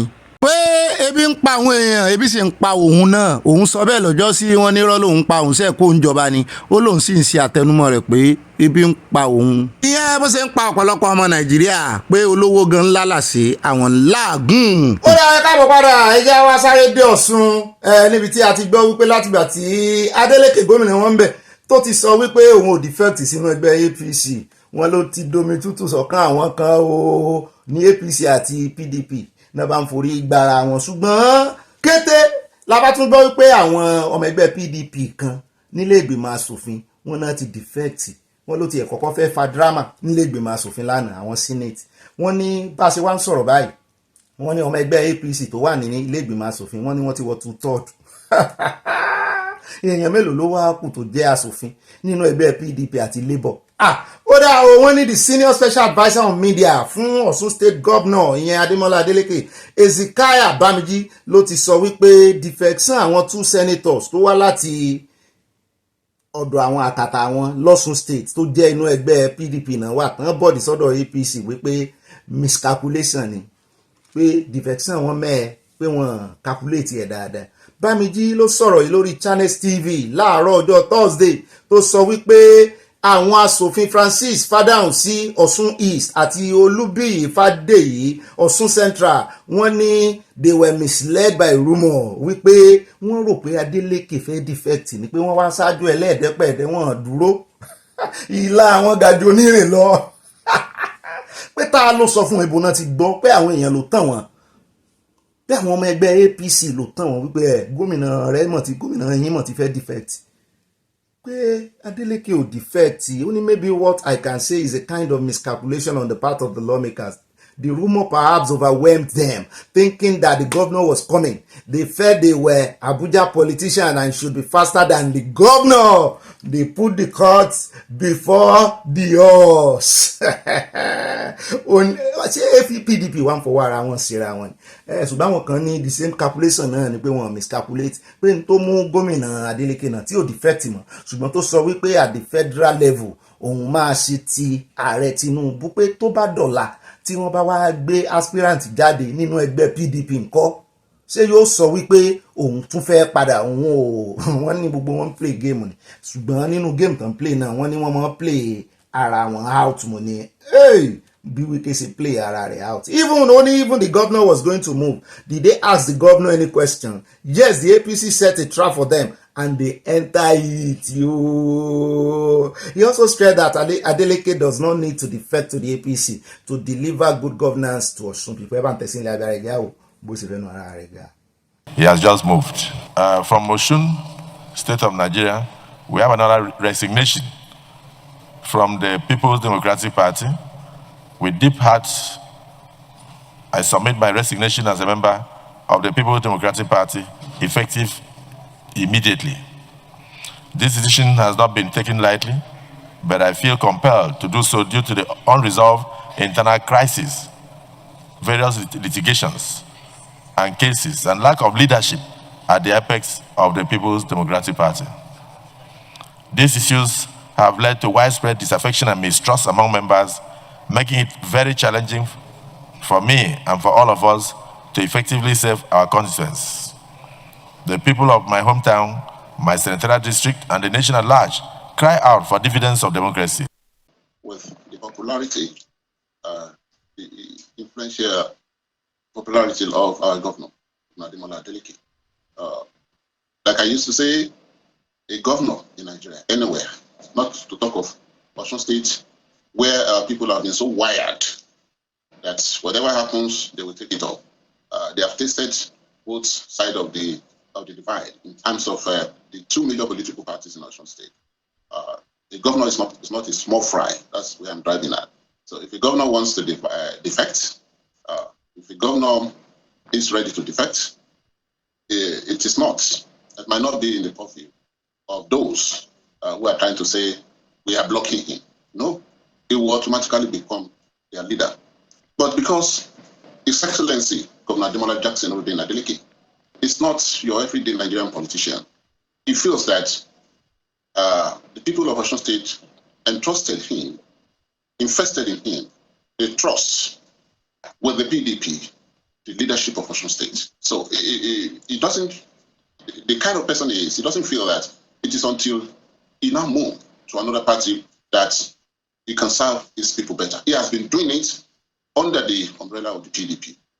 And it does not matter if he moves to anywhere before he will begin to do it. So it's that kind of principle individual that, yes, I was in the PDP, people trusted me with it, and this is a man that started from what I can call, borrowing the engineering these pillars from Grand Zero since 2017, when nature, providence, brought him to the arena of Osun State politics. He has been defeating APC since 2017, and everybody knows whichever magic wand is using to achieve that. All of us may not even know from someone that came from the blues, from nowhere, and got APC when they held sway here, defeated, which 9 local governments won during the 2017 senatorial by-election. ó náà láti gbọ́ lẹ́nu ìkan nínú àwọn abániṣiṣẹ́pọ̀ gómìnà Adeleke jẹ́ wá gbọ́ lẹ́nu ìkan nínú àwọn abẹnugan ẹgbẹ́ APC lọ́sùn tó sọ wípé àwọn làwọn reject Adeleke kó wọ́n wá join ẹgbẹ́ àwọn. Èrò ti pọ̀, èrò ti kún, kò sáàyè mọ́ nínú mọ́tò. Among whom he is not, confirmed that the governor wished to come to APC, because the communique signed by former Governor Inola and others says they were rebuffed from coming. And reasons for we rebuffing them is the result of our findings and research results. Civil servants who are being made second-class citizens from their court against their counterparts from Mede were all pleading that we should not allow Governor Adeleke to come to APC. So if he's saying this, perhaps he was not a member of the stakeholders of the party, since he's a SSA to the governor. And the governor gave his blessing to the party, but his name is not on the list. So the communique of the PDP in Osun State, given 72 hours ago, confirmed our position that he was lobbying to be part of APC. This person we appear with, I also want to be protected from some languages, some words that are very unbecoming from his side. So we are wanderers. I'm a guy, and I've put it to him that I'm not his brother. I'm far older than he does. I want, please, the courtesy. This is an international channel, and on what he raised about 2 governors.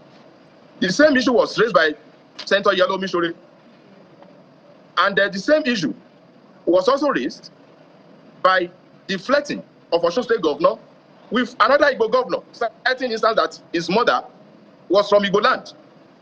All indices, all things, even you look at social media across Osun State, there are reasons multiple that point us to the fact that he wanted to defect to APC. If he comes to APC, he cannot be leader, he cannot be a leader to Chief APC Akande, of course. So nobody's talking about when he comes to APC, he will now be our leader. Leader of who? But he'll be the leader of the minister. In APC might not be the same. Ẹ wo ibi tó fẹ́ gbà yọ sí Adeleke máa ní agbára tí ẹ ti rí tó ti ń dárúkọ wípé ìyá rẹ̀ ọmọ Ìgbò ni sọ́sẹ̀ mọ̀ ni ìyàwó rẹ̀ kan náà ọmọ Ìgbò ni tó náà àti ìyàwó kejì jọ ń jìjà ta ni ó jẹ́ first lady ńgbà náà gbogbo investment tá a sì ń gbọ́ tán sọ wípé ó ń invite àwọn ọmọ Ìgbò Ọ̀ṣun state Ọ̀ṣun Òṣogbo àwọn ọmọ Ìgbò ló wà ń díẹ̀ wọ́n gba franchise ẹ̀ ńgbà náà ẹ wo wọ́n ti ń bá a fẹ̀ lójú yóò kó bá gan ẹ rí i pé ijó tiẹ̀ gan dínkù lẹ́nu ọjọ́ mẹ́ta yìí òun gan ti rí n tó ń jẹ́ politics ẹ̀mí àgbọ̀n. ó dá àwọn eléyìí táwọn fi káàdì abala sáréwọlé ńlẹ̀ ẹjẹ́ asáré dé ọ̀dọ̀ presidency lọ́dọ̀ ààrẹ Tinubu ní tá a ti gbọ́ wípé lánàá òde yìí ni wọ́n sáré ṣe closed door meeting pàdé ìkọ̀kọ̀ ìdákọ́ńkọ́ ni wọ́n sáré ṣe pẹ̀lú àwọn gómìnà àti àwọn tí wọ́n jẹ́ olóyè inú ẹgbẹ́ APC gómìnà APC ni o àtàwọn tó jẹ́ torí wọ́n fẹ́ ṣe nǹkan pè ní NEC meeting lónìí ọjọ́ Thursday wọ́n fẹ́ yan chairman tuntun ta ni chairman tuntun yẹn máa jẹ́ wọ́n ní chairman of the Progressive Governors Forum Hope Uzodinma tó ẹnu rẹ̀ yọ̀ níjẹta tó ní ààrẹ Tinubu ń bá wọn kẹ́dùn kan kú gọ́vnà Babájídé Sanwó-Olú náà wà ń bẹ́ẹ̀ gọ́vnà Bíọ́dún Oyèbánjí Èkìtì àti gọ́vnà Dàpọ̀ Abíọ́dún of Ògùn wọ́n ní gbogbo wọn náà péjú tán pẹ́sẹ̀ ní Presidential Banquet Hall l'Àbújá ní Aso Rock wípé àwọn fẹ́ yan chairman tuntun lẹ́yìn ìgbà tí Ganduje tó ti kú olórí oyè. Wọ́n ní this meeting was held hours before the APC NEC meeting scheduled for 2 p.m. on Thursday lónìí. Ṣùgbọ́n ẹ jẹ́ àwa wo bí NEC meeting ṣe lọ. Ta gangan ni oyè jámọ́ lórí, ta ni wọ́n fún ní ewé oyè. Bàbá Parade, káwá invite Àyà kó wá take over. It's not a bad idea to abandon the sinking ship and be absent from a collision of confusions.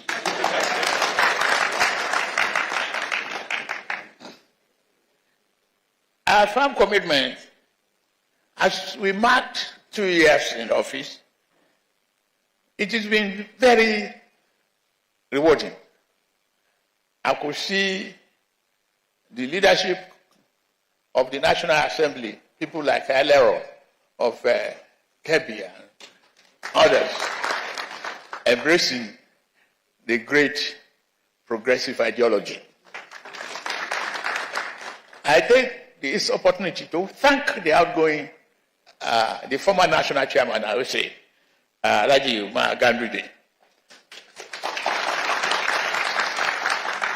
I gave him an assignment on the formation of a progressive doctrine that the new chairman, a progressive institute, I think National Secretary will help to revitalize that and coordinate. And we can still take him as a consultant for the work with the new chairman to do that. Táwa ni new chairman tó dípò Ganduje àná nìyẹn wọ́n ní àwọn ó pè padà kó wá consult fáwọn bóyá fún bí oṣù mẹ́fà kó fọ̀nà hàn Ọ̀gbẹ́ni tó ṣe fi sórí oyè. Táwa ló gbapò Ganduje yẹn bá ń fi ojú rẹ̀ sórí agbàgbé. Ó náà lẹ́ ń wò yẹn o, ẹni tó ti fìgbà kan jẹ́ mínísítà lábẹ́ ìṣèjọba ààrẹ Tinubu fún poverty alleviation, poverty reduction. Ó náà ni ó gba oyè tó gba ipò mọ́ Ganduje lọ́wọ́. See the microphone. No, is it one? Okay. Oath of allegiance. You repeat after me. Okay. I, your name. I, Your name. Professor Nentawe Yiliwada Goshe, Do solemnly affirm do solemnly affirm that I will be faithful. That I will be faithful. Ntọ́ bá wù yín ká ẹ ṣe fúnra yín ẹ mọ́ faithful síra yín faithful sọ ọmọ Nàìjíríà ẹgbẹ́ lẹ́m faithful sí akànnì àfojú ẹ̀hàn yín ni o òun ló gbapò Ganduje ẹ sì gbọ́ lẹ́nu ààrẹ Tinubu wípé kán ránṣẹ́ pé Ganduje wọn ti ẹ̀ béèrè state of health ẹ̀ pé sára rẹ̀ ti dá sára rẹ̀ lé wọn ni kó wá consult fáwọn káàmọ̀ wò ó àwọn kan ti ẹ̀ sọ wọ́n ní bóyá Ganduje ló máa gba ipò rẹ̀ ní mínísítà mo ní ó lára àwọn òòyà ẹ fi Ganduje lọ́rùn lẹ́ final bye bye náà ń sọ fún yìí bye bye ó ti kó ń bẹ náà nù. Bàbá ń kìlọ̀ fún wọn lọ́jọ́ sí àwọn súnmọ́ ààrẹ àwọn súnmọ́ olórí àwọn súnmọ́ olódòdẹ àwọn súnmọ́ ọ̀gá àdì top lọ́jọ́ kan nǹkan kan ó yà wọ́n kì í tiẹ̀ sọ̀rọ̀ kú àbárùn nǹkan kan ó yà wọ́n gbogbo agbára gbogbo bó sì lè halẹ̀ máwọn èèyàn ní ìsìn pọ́ùn lólódẹ ǹjẹ́ wọ́n jẹ́ kó wọ kinní mọ́ wọ́n lè jẹ́ wá sọ̀rọ̀ kí bí ṣe máa wọ̀ tẹ́lẹ̀ mọ́ láíláí bí ṣe máa pe ààrẹ tẹ́lẹ̀ gan kò lè pè wọ́n mọ́ bẹ́ẹ̀ wọ́n ti fi sípò consultation Ọlọ́run jẹ́ káwọn aráabí kan ní ọgbọ́n kan mọ́ ní òye wípé lọ́jọ́ kan láìpẹ́ àwọn ò fipò yẹn lẹ̀ ṣùgbọ́n wọn ìgbà agbára mọ́ gùn wọn ni. Ṣùgbọ́n alápá kan ẹjẹ́ afẹsẹ̀ kan dé ọ̀dọ̀ àwọn PDP náà àṣẹ lónìí làwọn náà ń ṣe NEC meeting wọn mo ní àyẹ̀síjọ́ wa mọ́jọ́ síbì kan náà Àbújá lẹ́tijọ́ ń ṣe ó ti ẹ̀kàn jẹ́ wípé ó yàtọ̀ síra wọn torí àwọn àmì wọ́n fọn fèrè wọlé ní ọ̀dọ̀ ti APC ní bóyá torí tí ààrẹ Tinubu tó jẹ́ ààrẹ orílẹ̀-èdè tó wà ń bẹ́ẹ̀ ṣùgbọ́n ẹjẹ́ sáré fún ìlàbọ̀ ti PDP náà o àwọn founding members àwọn bàbá tó dẹ́gbẹ́lẹ̀ wọn láwọn náà àwọn náà ti fìmọ̀ ṣọ̀kan báyìí o ṣùgbọ́n ìpàdé wọn tò ní bí ẹni wípé wọ́n wá ṣèpàdé lórí Àtìkù ni bí wọ́n fẹ́ lè mọ̀ ṣépè fàtìkù wípé òun ló da ẹgbẹ́ àwọn rú ṣùgbọ́n wọ́n ti wá fẹnu kò báyìí wọ́n ní ẹni tó wá láti south níbi táàrẹ Tinubu ti wá wọ́n lòun làwọn náà yàn báyìí àwọn ò ní lọlẹ̀ Haúsá rè mú kándídéètì mo wá ń wò pé ojú wíkì ó mọ̀ yan báyìí òun ló yí ó wà ń ro òpò báyìí ṣùgbọ́n gbogbo wọn jọ play ara wọn out ni tàná wá fẹ́ mú tàná fẹ́ yàn ṣé tó bá yàn tán ṣé irú gómìnà Adeleke Ìtọ̀sùn tó ti rèé buwọ́lu àbí tó sọ jáde wípé òun máa dìbò fún ààrẹ Tinubu, òun ó sì kọ́ àwọn èèyàn òun nínú ẹgbẹ́ PDP tó wà sáwọn ẹgbẹ́ PDP ó gbà fún ṣé wọ́n ní ilé wípé kó defect kó nu ẹgbẹ́ àwọn sọ́n sì lẹ́nu sí wọ́n sì lọ́rọ̀ lẹ́nu torí Natasha náà inú ẹgbẹ́ PDP ló wà o. ẹ jẹ́ a gbọ́ díẹ̀ nínú ọ̀rọ̀ Saraki níbi tó ti sọ wípé God forbid lójú àwọn kí ẹgbẹ́ PDP kó wọlé lóòyẹ̀. mo ní ó dáa àmọ́ owó mírèkù tẹ́ ẹ ṣe. It gives me great joy to have the opportunity to forward a goodwill message on this very useful conference that has been organized by our founding fathers, led by Professor Jenegan, and all those that have come together to make today possible. I think it was Victor Hugo who said that nothing like an ideal time has come. This meeting has come at the right time, and that's why I thank you all for organizing it. Because it is time for us to write our own story. It is time for us to provide direction for this great party. For many, they have already buried this party before now. But your presence here speaks volumes that no, nobody is going to bury this party. We are going to rescue this party. ó náà lẹ́gbẹ́ ẹja kò lórí tí wọ́n ṣùgbọ́n ẹja sọ̀rọ̀ kékeré kan lórí ẹni tí Bọ̀dá Bùkọ́lá àti ọ̀pọ̀lọpọ̀ àwọn ọmọ ẹgbẹ́ PDP ò mọ̀ ní wípé kì í ṣe ọ̀rọ̀ abandon, kì í ṣe pé ó wù yín láti abandon party yín, ṣùgbọ́n àwọn alágbára ni ò ní jẹ́ kí ìmọ̀ yín jọ. ìmọ̀ yín ò lè tó one party náà ń fẹ́, wọ́n ti sọ ọ́ kí Ganduje tó kú ò nínú síàmà APC ó ti sọ pé bí gbogbo Nàìjíríà bá di one party kò hàn àwọn léèmọ̀. ààrẹ Tinubu náà sọ kí gbogbo ọmọ Nàìjíríà bá di one party kò sí nǹkan kan tí mi ń ṣe èèyàn bó tiẹ̀ jẹ́ pé wọ́n deny pé kì í ṣe pé àwọn ń ṣiṣẹ́ tọ one party, àwọn fẹ́ kí democratically party míì tó jọ opposition wà kán lè mọ challenge àwọn kán mọ criticize àwọn, ṣùgbọ́n action wọn ò jọ bẹ́ẹ̀. nígbà tó máa bẹ̀rẹ̀ ọ̀rọ̀ wọn nínú next meeting wọn lónìí, ọ̀rọ̀ yín PDP náà fi bẹ̀rẹ̀ ràn yàn lọ nì kórè ìsàmì ọ̀rọ̀ yín náà fi bẹ̀rẹ̀ wọ́n ní sinking ship ní ọ̀nà sí kọ́tì ta ni kọ́tì àwọn náà ni ọ̀nà gún ship yín ní nǹkan tó fi ń jò mọ̀ nǹkan kan. It's not about abandoning, it's about they want you to fọ́nká ó fọ́nká síbẹ̀.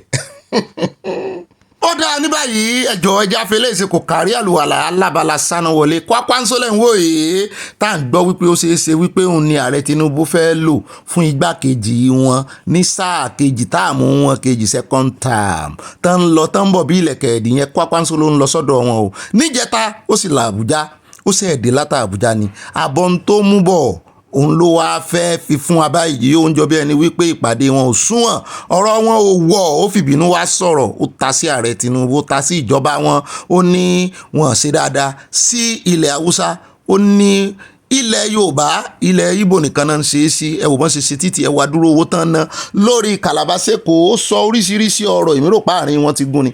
mo rò pé kákan gbọ́nú níùsì wípé Kwakwanso ni ó ṣẹlẹ̀ kejì. bẹ́ẹ̀ náà ni nínú àkójọpọ̀ ròyìn lónìí ẹ gbọ́rọ̀ lẹ́nu Ahmed Baba òun náà gbèsè Shettima lẹ́yìn.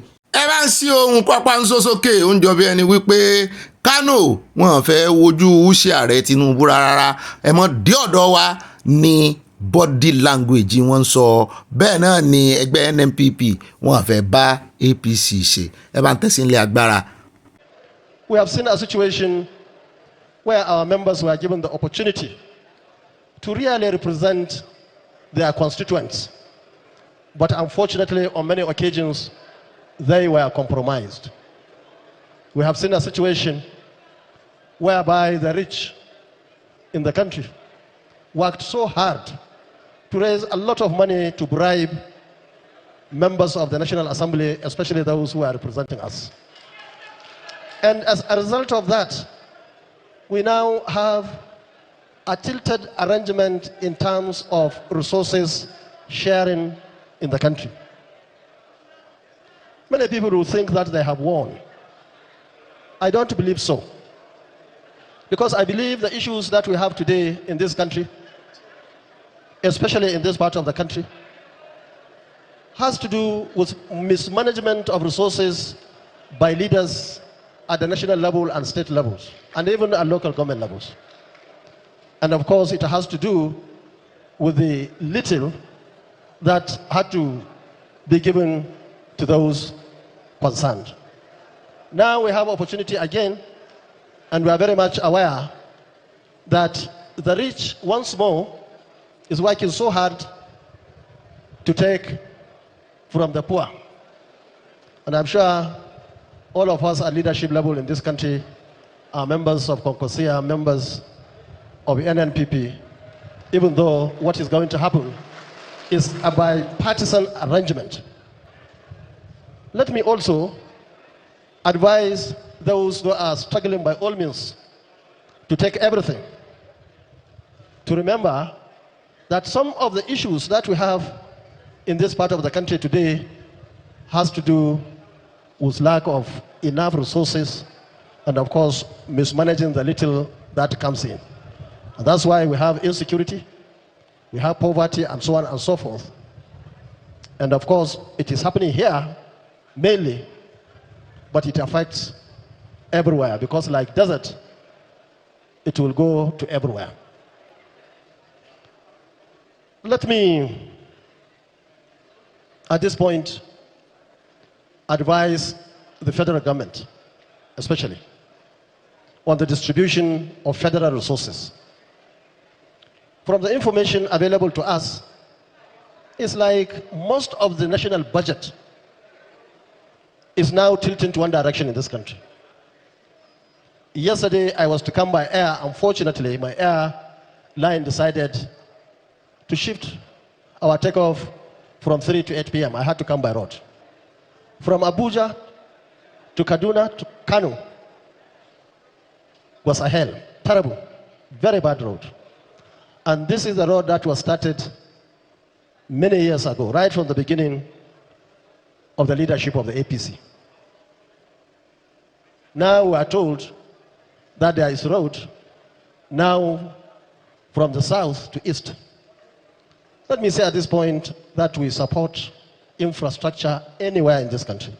In fact, I was telling myself that I wished that road was done before 2023 election because I was the only aspirant or candidate who traveled to all nooks and corners across this country. I would have used that road.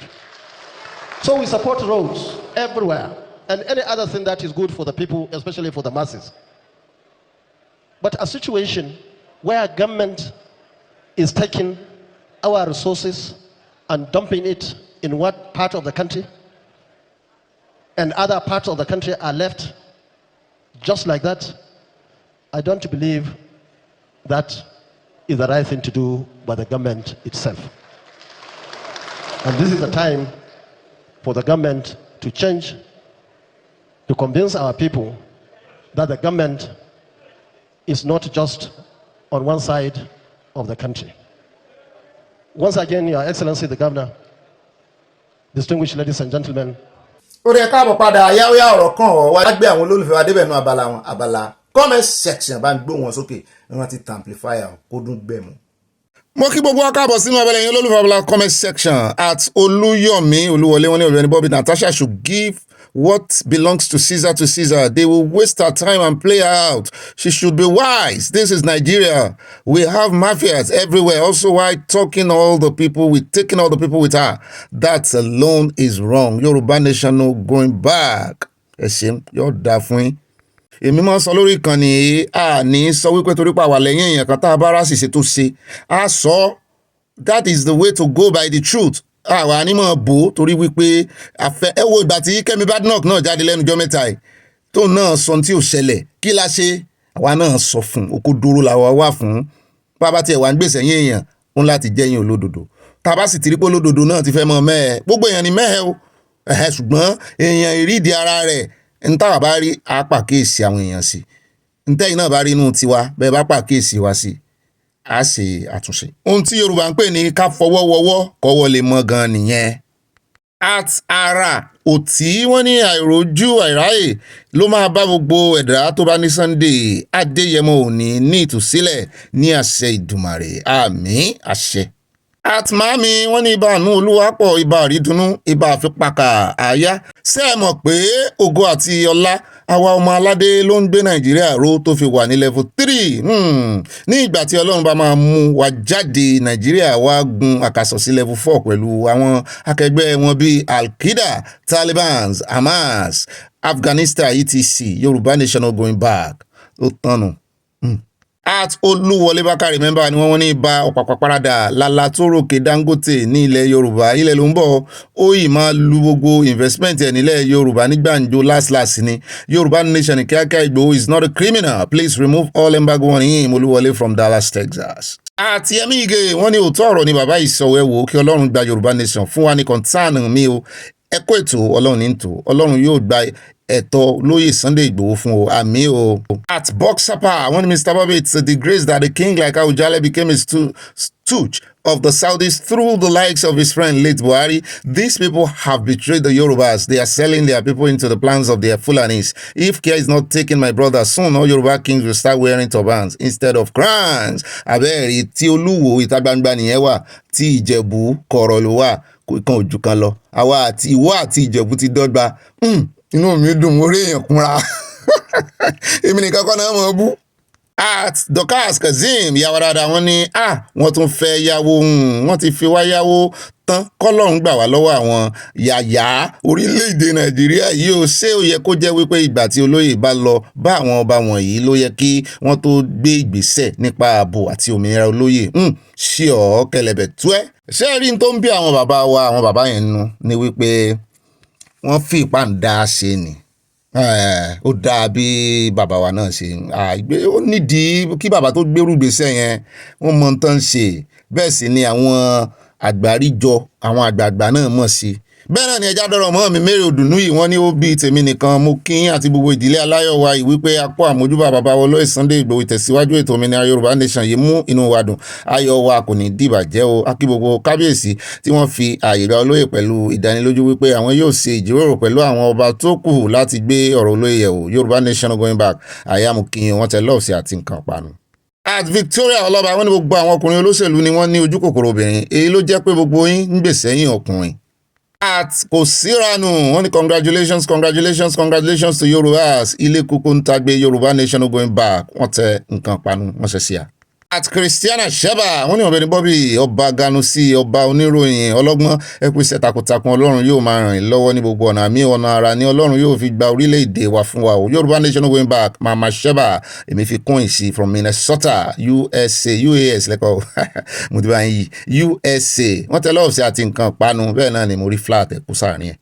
náà ni àtìmọ́mi Ọlápẹ́jú Àṣàyí wọ́n ní ó bí ibà kéde fún Yorùbá nation káàfàtà Ọlọ́run ọ̀run títú Sunday Ìgbòho sílẹ̀ bí ayé fẹ́ bí ayé kọ́ o. gbogbo àwọn ọmọ Yorùbá ni kí a ronú kí a mọ nǹkan tí à ń ṣe ọ̀dàlẹ̀ ló pọ̀jù nínú wa Ọlọ́run yóò gba orílẹ̀-èdè wa fún wa láìpẹ́ Yorùbá nation going back wọ́n tẹ lọ́ọ̀sì àti nǹkan panu from Chicago.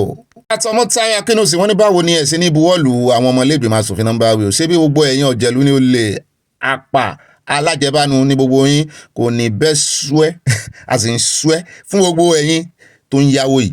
àtàbọ́láńlé ogundọ́lá wọ́n ní kí ló ń ṣe gbogbo ẹ̀yin olóṣèlú yìí President Tinubu was honoured and buried kẹ̀ ẹ lọ sọ́ra yín o èdìdí tá a bá fi di ìrókò ara ẹ̀ ló máa fi sàn o èmi kò fẹ́ kí President Tinubu kú o ṣùgbọ́n kó tú àwa ọmọ Yorùbá sílẹ̀ ká máa lọ Yorùbá nation going back from Mama Dollar wọ́n tẹ lọ́ọ̀bù sí Ọlọ́run nìkan ló máa tú wálẹ̀ ó wá lè lo ààrẹ Tinubu bọ́n bá sì ṣàgídí pé àwọn ò fẹ́ Ọlọ́run mọ bí ó sì lò wọ́n nídàkejì.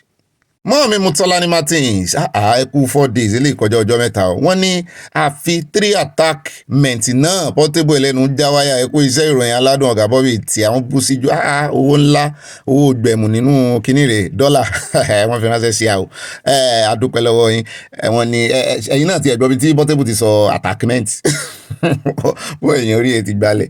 ẹ já lọ tààràtàrà sí ọ̀dọ̀ mọ́ọ̀mí Olúṣọlá Adébáyọ̀ wọ́n ní ó bí ọba Adétọ̀nà ṣe fẹ́ kí ẹ̀yin wọn rí ló ṣe rí yẹn o he has right to his opinion but hasn't any right to eradicate our Yorùbá traditions eléyìí ni orí àwọn oníṣẹ̀ṣe fi máa pé láti mọ irú àwọn tí wọ́n ó fi jọba láìsí àdéhùn ẹ̀sìn mọ́ọ̀mí ó ní right oníkálukú ló sì ní right in fact ìwé òfin Nàìjíríà gan sọ pé a ní right sí religion wa so káwọn oníṣẹ̀ṣe lọ mọ̀ yẹn wípé wọ́n fìyàn jọba kò ní ṣẹ̀sìn tó wù yẹn irọ́ ni o ṣùgbọ́n kan ládéhùn kan sì mọ ẹni tí fa mú. Ifá bá sì ti mú mùsùlùmí tó ti mú Kristẹni dórí oyè gbogbo ohun tó bá fi yín dá lára ẹ fọwọ́ sí.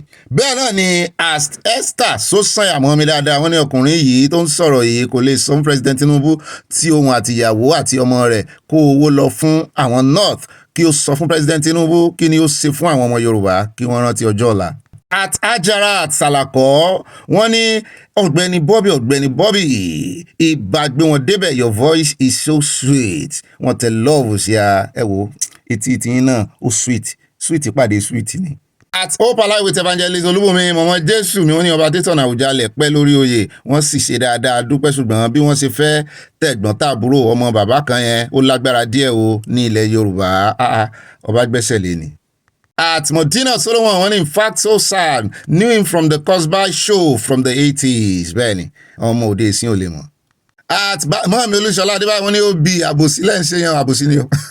Mo sì láwọn kọ́líìgì tá a jọ ṣe ẹ̀wà lára wọn. Wọ́n ní bò lẹ́gbẹ́ agbábọ́ọ̀lù ti jẹ́ láàfin. Èmi náà tún bọ́ báyìí mo bú ẹ̀rín ni. Bẹ́ẹ̀ ni at Kọ́hìndé wọ́n ti bá wa mú lyrics orin jáde o. Wọ́n ní dear Lord to thee 3 things I pray to see thee more clearly, love thee more dearly, follow thee more nearly. Nearly yẹn ni mo ti ṣe mistake lánàá day by day. Amen. Yemisi Maxwell from Eastern Texas.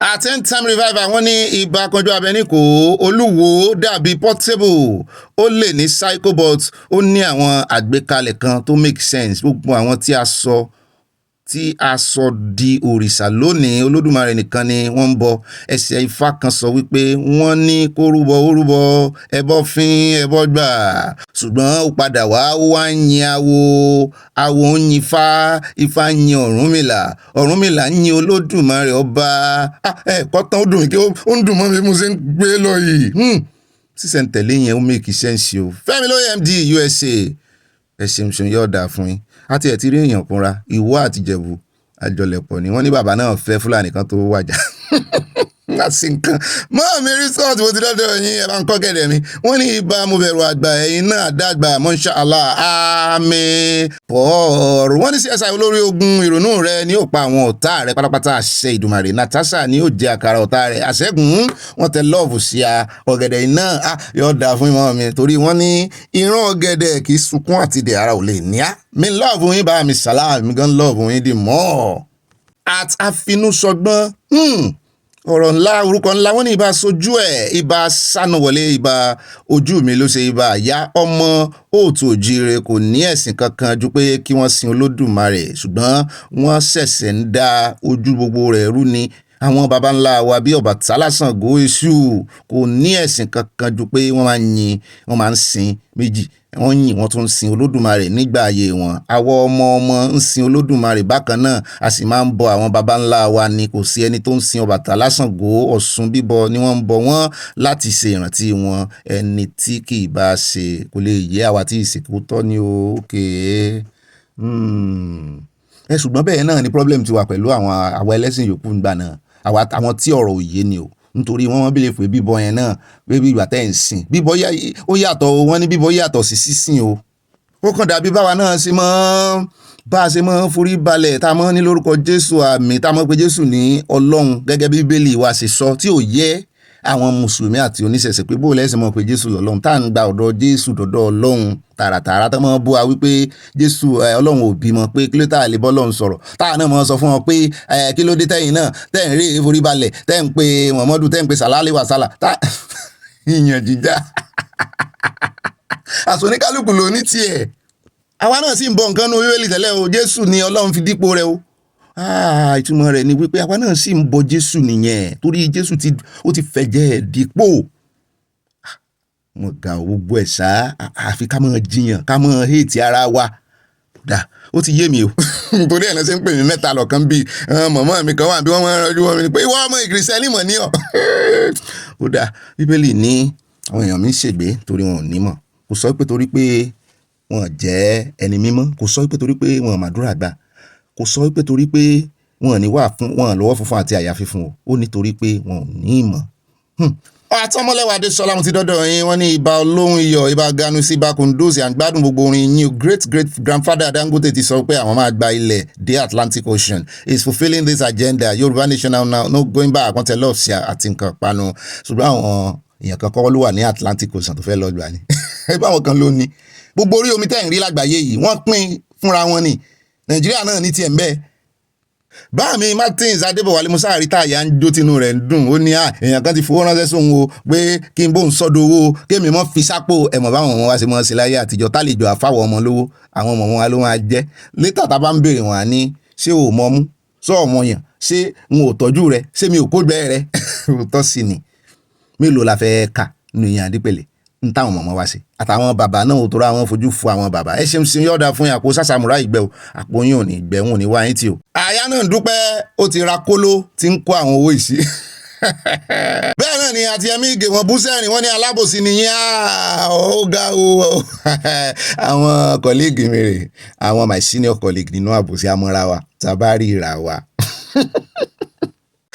Màámi wọ́n ní ibà dúró sísí lórí òtítọ́ ibà Natasha ibà fipákàyà ǹjẹ́ o ka ìwé tí Délé Fárótìmí kọ Criminal Justice in Nigeria níbi tí ẹlẹ́bi ti ń jẹ gàba sórí aláre wọ́n fẹ́ fìyà jẹ Natasha ni o bí Natasha ti ẹ̀ mú ọba ìjòyè àti gbogbo aráàlú wá wọn kò ní jẹ́ kó wọlé sí Senate èmi ò dẹ̀ lérò wípé Natasha ṣetán láti bẹ̀bẹ̀ àyà ó ṣe ní láàánú country yẹn ẹ wo ọ̀rọ̀ tí Délé Fárótìmí tẹ̀ sọ yẹn náà stylishly ó pàpà bẹ̀bẹ̀ ní bó ti jẹ́ pé ó lóun ràn wọn ṣùgbọ́n on his behalf àwọn tó ràn wọ́n sáà ti bọ́ bẹ̀bẹ̀ báyìí ká ló sọ pé o fẹ́ ṣagídí kanlẹ̀ pé ó ràn wọn ni nígbà tán ní kó kú òun àmọ́ kò yẹ kó kú àbí kò yẹ ìtumọ̀ náà ni wípé ó kọ̀ǹkọ̀ pé òkè n ò ràn yín kẹ́ bá ń bẹ̀bẹ̀ lóòótọ́ ṣùgbọ́n bẹ́ẹ̀ ṣe bẹ́ẹ̀ náà mo fara mọ́ tí ẹ̀bẹ̀ yín àmújáde ẹ̀bẹ̀ yín àbájáde yín tó mú wá mo fara mọ́ ẹ̀bẹ̀ náà nìyẹn bó ti jẹ́ pé by proxy ni. àti lọ́dọ̀ bá mi Festus Fatoye wọ́n ní ọ̀gá Bobby ẹ lọ replay eléyìí tí ẹ ṣe yìí o 1 hour 11 minutes 45 seconds upward upward bó ẹ̀yin náà ṣe àṣìṣe láti dárúkọ ààrẹ Tinubu dípò ààrẹ Buhari yes àwa máa ń ṣàṣìṣe ń bí dáadáa ẹnikẹ́ni tó bá ti pe ààrẹ orúkọ Tinubu ló máa bọ́ dí gbogbo orin alẹ́nu ó kẹ́ sọ̀jẹ̀sà dí gbogbo orin alẹ́nu ìdí nìyẹn tí wọ́n fi ń ṣe àṣìṣe pé Tinubu ti kú Akin Fatoye California bá mi ọ̀dà fún yín actually mo ti lọ wo bí tẹ́ sọ yẹn ṣùgbọ́n upward tẹ́ fi sí yẹn nígbà tí mo dé 1 hour 11:45 minutes and 45 seconds mi ò rí n tó jọ mistake mo wá nígbà tí upward ti wà ń bẹ́ẹ̀ jẹ́ ń wò sókè díẹ̀ mo wò sókè díẹ̀ mi ò rí ṣùgbọ́n mi ò bá yín jiyàn àwa máa ń fi àṣìṣe pa wẹ̀dẹ́ kò sẹ́ni tí ò lè ṣàṣìṣe ṣùgbọ́n tá à ń fi ọ̀rọ̀ yẹn pe àkíyèsí sí kì í ṣe àṣìṣe tán ń ṣe là ń fọ̀rọ̀ yẹn pa àkíyèsí bí kò ṣe n tó wà nú àṣìṣe yẹn ó dé èèyàn mẹ́ta ń bọ́ bá jẹ́ n tó súnmẹ́yìn gan ni tán ṣerú àṣìṣe yẹn àṣìṣe tẹ́mi tẹ́ bá ní mo ṣe èmi ò tí ì rí o ṣùgbọ́n tẹ́ bá ní mo ṣàṣìṣe kì í ṣe àṣìṣe pé mo gbé pé èèyàn kan kú mo á gbé orúkọ olódò rẹ̀ sí bá a ṣe ń sọ̀rọ̀ Ọlọ́run ṣe fún aláàyè tó àìmọye àṣìṣe bí tó jẹ́ pé ìdí editing láti mọ́ ń clean ẹ̀ ń tà ń fàyọ ní wípé ó dé èèyàn mẹ́ta kán mọ́ sùn para ṣé eléyìí ṣé àṣìṣe ni àbí kì í tiẹ̀ sáwọn tó sọ̀rọ̀ gan la ń sọ pé ṣàṣìṣe ni àbí Ọlọ́run fẹ́ kó lódò dẹ kan dúró dáadáa ọmọ wọn kí ló kọ wọn iná tó mọ̀ pera wọn lọ tó mọ̀ pera rẹ̀ lọ́mọ wọn yìí tóun ló kọ́kọ́ ṣe àṣìṣe yẹn tó forúkọ ààrẹ Tinubu di kíní tó ló ti kú ẹlẹ́ẹ̀kejì ni Uzodinma ẹlẹ́ẹ̀kẹta òun lè lè báyìí Senate President. sọ wá dàbí àṣìṣe inú ìròyìn ẹ ṣeun bí n bá ti kófìrí àṣetẹ́lá ṣe á padà wá sọ á sì ṣe àtúnṣe rẹ̀. At Dolapo Ekins, on hello, Mr. Obi, my Obi, Ibagbewadebe, Mr. Sunday Igboho did the right thing to visit our Kabiyesi Obawade and others. We need a Yoruba national now. Kunduz fún Baba Bari Wonder, which is good voice. May so rest in peace. Natasha will win no matter how they plan their evil. Ire much love, my brother Dolly from Dallas, Texas. Thank you so much, sir. At Adunni Ayọ̀lá wọ́n ní ọ̀bẹ̀ni Bobby ẹ jọ̀wọ́ ẹ bá wa dá orin yìí fún Ìgbòho ṣá ẹni tí Ọlọ́run kè ẹni tó lóhùn lẹ́fẹ̀ẹ́ ẹni tó lóhùn kò fẹ́ tí o ṣá wọ́n ní ẹyẹ àdàbà ṣá lójú jẹ tó bá ṣá lójú jẹ àwa kò sí níbẹ̀ o ìwà rẹ̀ ni ó dá lẹ́jọ́ ìwà rẹ̀ ni ó dá lẹ́jọ́ mo sì fẹ́ rántí orin yìí o mo kàn fi agídí ọgbọ́n orí ni mo fi gbé o ṣùgbọ́n kí ló dé tẹ́ ẹ lo ẹyẹ àdàbà níwà tútù ẹ lo ẹyẹ ṣàmùṣàmù báwọn ìjẹsà ti máa ń ṣe pé nìyẹn ẹyẹ ṣàmùṣàmù láyé ojú rẹ̀ jẹ́ bẹ́ẹ̀ náà ni àti dẹ̀ra wọn ní ìdí tí Dangote ṣe ń ra ilẹ̀ Yorùbá káàkiri ni pé kí ìpinnu Fúlàní lè ṣẹ lórí Yorùbá Yorùbá sì ń wòran ààrẹ náà ló mú Sunday Igboho sákiri yìí o kí ìpinnu wọn má bàa ṣẹ kí la rí báyìí náà ńlẹ̀ Yorùbá sí ó yẹ kán sẹ̀ mọ́ ránṣẹ́ sí àwọn ará abí ni anyways ọ̀rọ̀ wọn yé mi wọ́n rò wípé Yorùbá nation wọ́n rò pé company Sunday Igboho ni wọ́n rò pé conglomerate Sunday Igboho àti bàbá Akíntóyè ni ẹ jẹ́ káà náà gbọ́n o ọ̀pọ̀lọpọ̀ wọn nǹkan fi ń bínú nìyẹn o bẹ́ẹ̀ náà ni ẹ jẹ́ àdọ́dọ̀ ẹni ta ló ní kọ́ mọ̀ wá dá sí ẹ̀yin náà fi lọ wọn ẹ jẹ́ ká fi lọ wọn bẹ́ẹ̀ náà ni ìyá wa Stella wọ́n ní Dangote èwo ni ẹkún ojoojúmọ́ gan bí Nàìjíríà ṣe dà lónìí gbogbo yín lẹ ní ọwọ́ ń bẹ̀ Yorùbá nation not going back. At Tunto Network, one is selling refined products like petrol, diesel, kerosene, gas. It is far more profitable than selling crude oil. Why? Western countries and some multinationals benefit more than Africa and remains a supplier of raw materials instead of becoming a manufacturer. Nigeria can still make more revenue in selling refined products than selling crude oil. Odudu Agbewa from Olatunde George from Ghana. Gbogbo Ghana nǹkan sàn dàn láàmú bẹ́ẹ̀ o. Ọlọ́run ó bá wa wò yín bẹ́ẹ̀ o.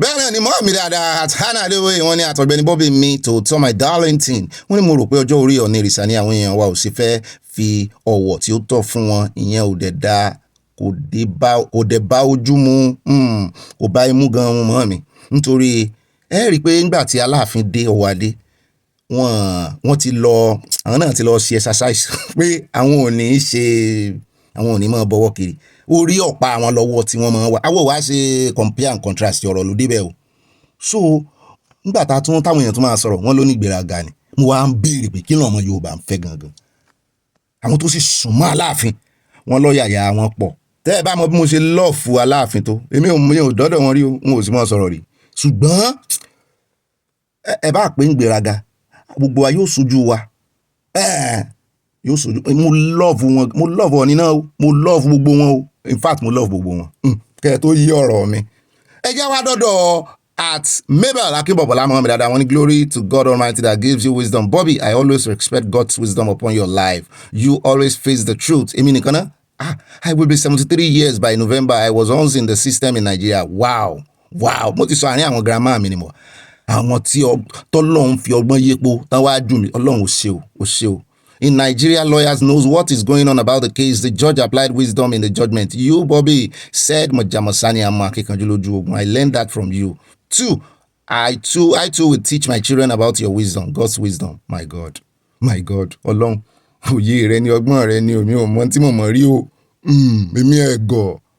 Mo tún fẹnu ọ̀ra bẹ́ẹ̀ náà ni at leak mọ́ mi mo dúpẹ́ lọ́wọ́ yín o mo dúpẹ́ gan-an ni o mo ń reflect ọgbọ́n tí mo kọ́ lára yín ni o at Nick's Elegance wọ́n ní Ọ̀gbẹ́ni Bobby mi mo ń jẹ́ Nick's Elegance mi grandma mi ni wọ́n ní ohun tó wà nínú ẹni lọ tí ń pa ní mọ́ bẹ́ẹ̀ ni o gbogbo àṣìwé àti àṣìsọ lórí ọ̀rọ̀ olódòdẹ kì í ṣe àṣìṣe o ohun tí ó wà nínú èròǹgbà wọn ni wọ́n ń sọ jáde o ṣùgbọ́n lójú ọmọ olódòdẹ láti gba Yorùbá country wọ́n tẹ lọ́ọ̀fù sí àmọ́ mi yóò dá fún yín wọ́n ní àṣìgírí 165 wọ́n ní Koiki why the group didn't visit Ọba Gandhi Ṣọ̀ún of Ògbómọ̀ṣọ́ and you people visited Olúgbọ́n who is under Ṣọ̀ún ẹ wo bí tẹ́ ẹ mọ́rọ̀ lọ. ìyá Jésù náà ni àti wípé sí Aláàfin kò fẹ́ kí picture àwọn àti CSI wà níta ni gẹ́gẹ́ bí ti visit wọn sí Olúgbọ́n tí wọ́n tilẹ̀ tún sọ̀rọ̀ sókè picture tí àyà kọ́kọ́ lò yẹn jọ AI ó dà kí ni mo fẹ́ sọ Ọlọ́run fún mi lọ́gbọ́n ó dà àti bá àjíṣẹ́.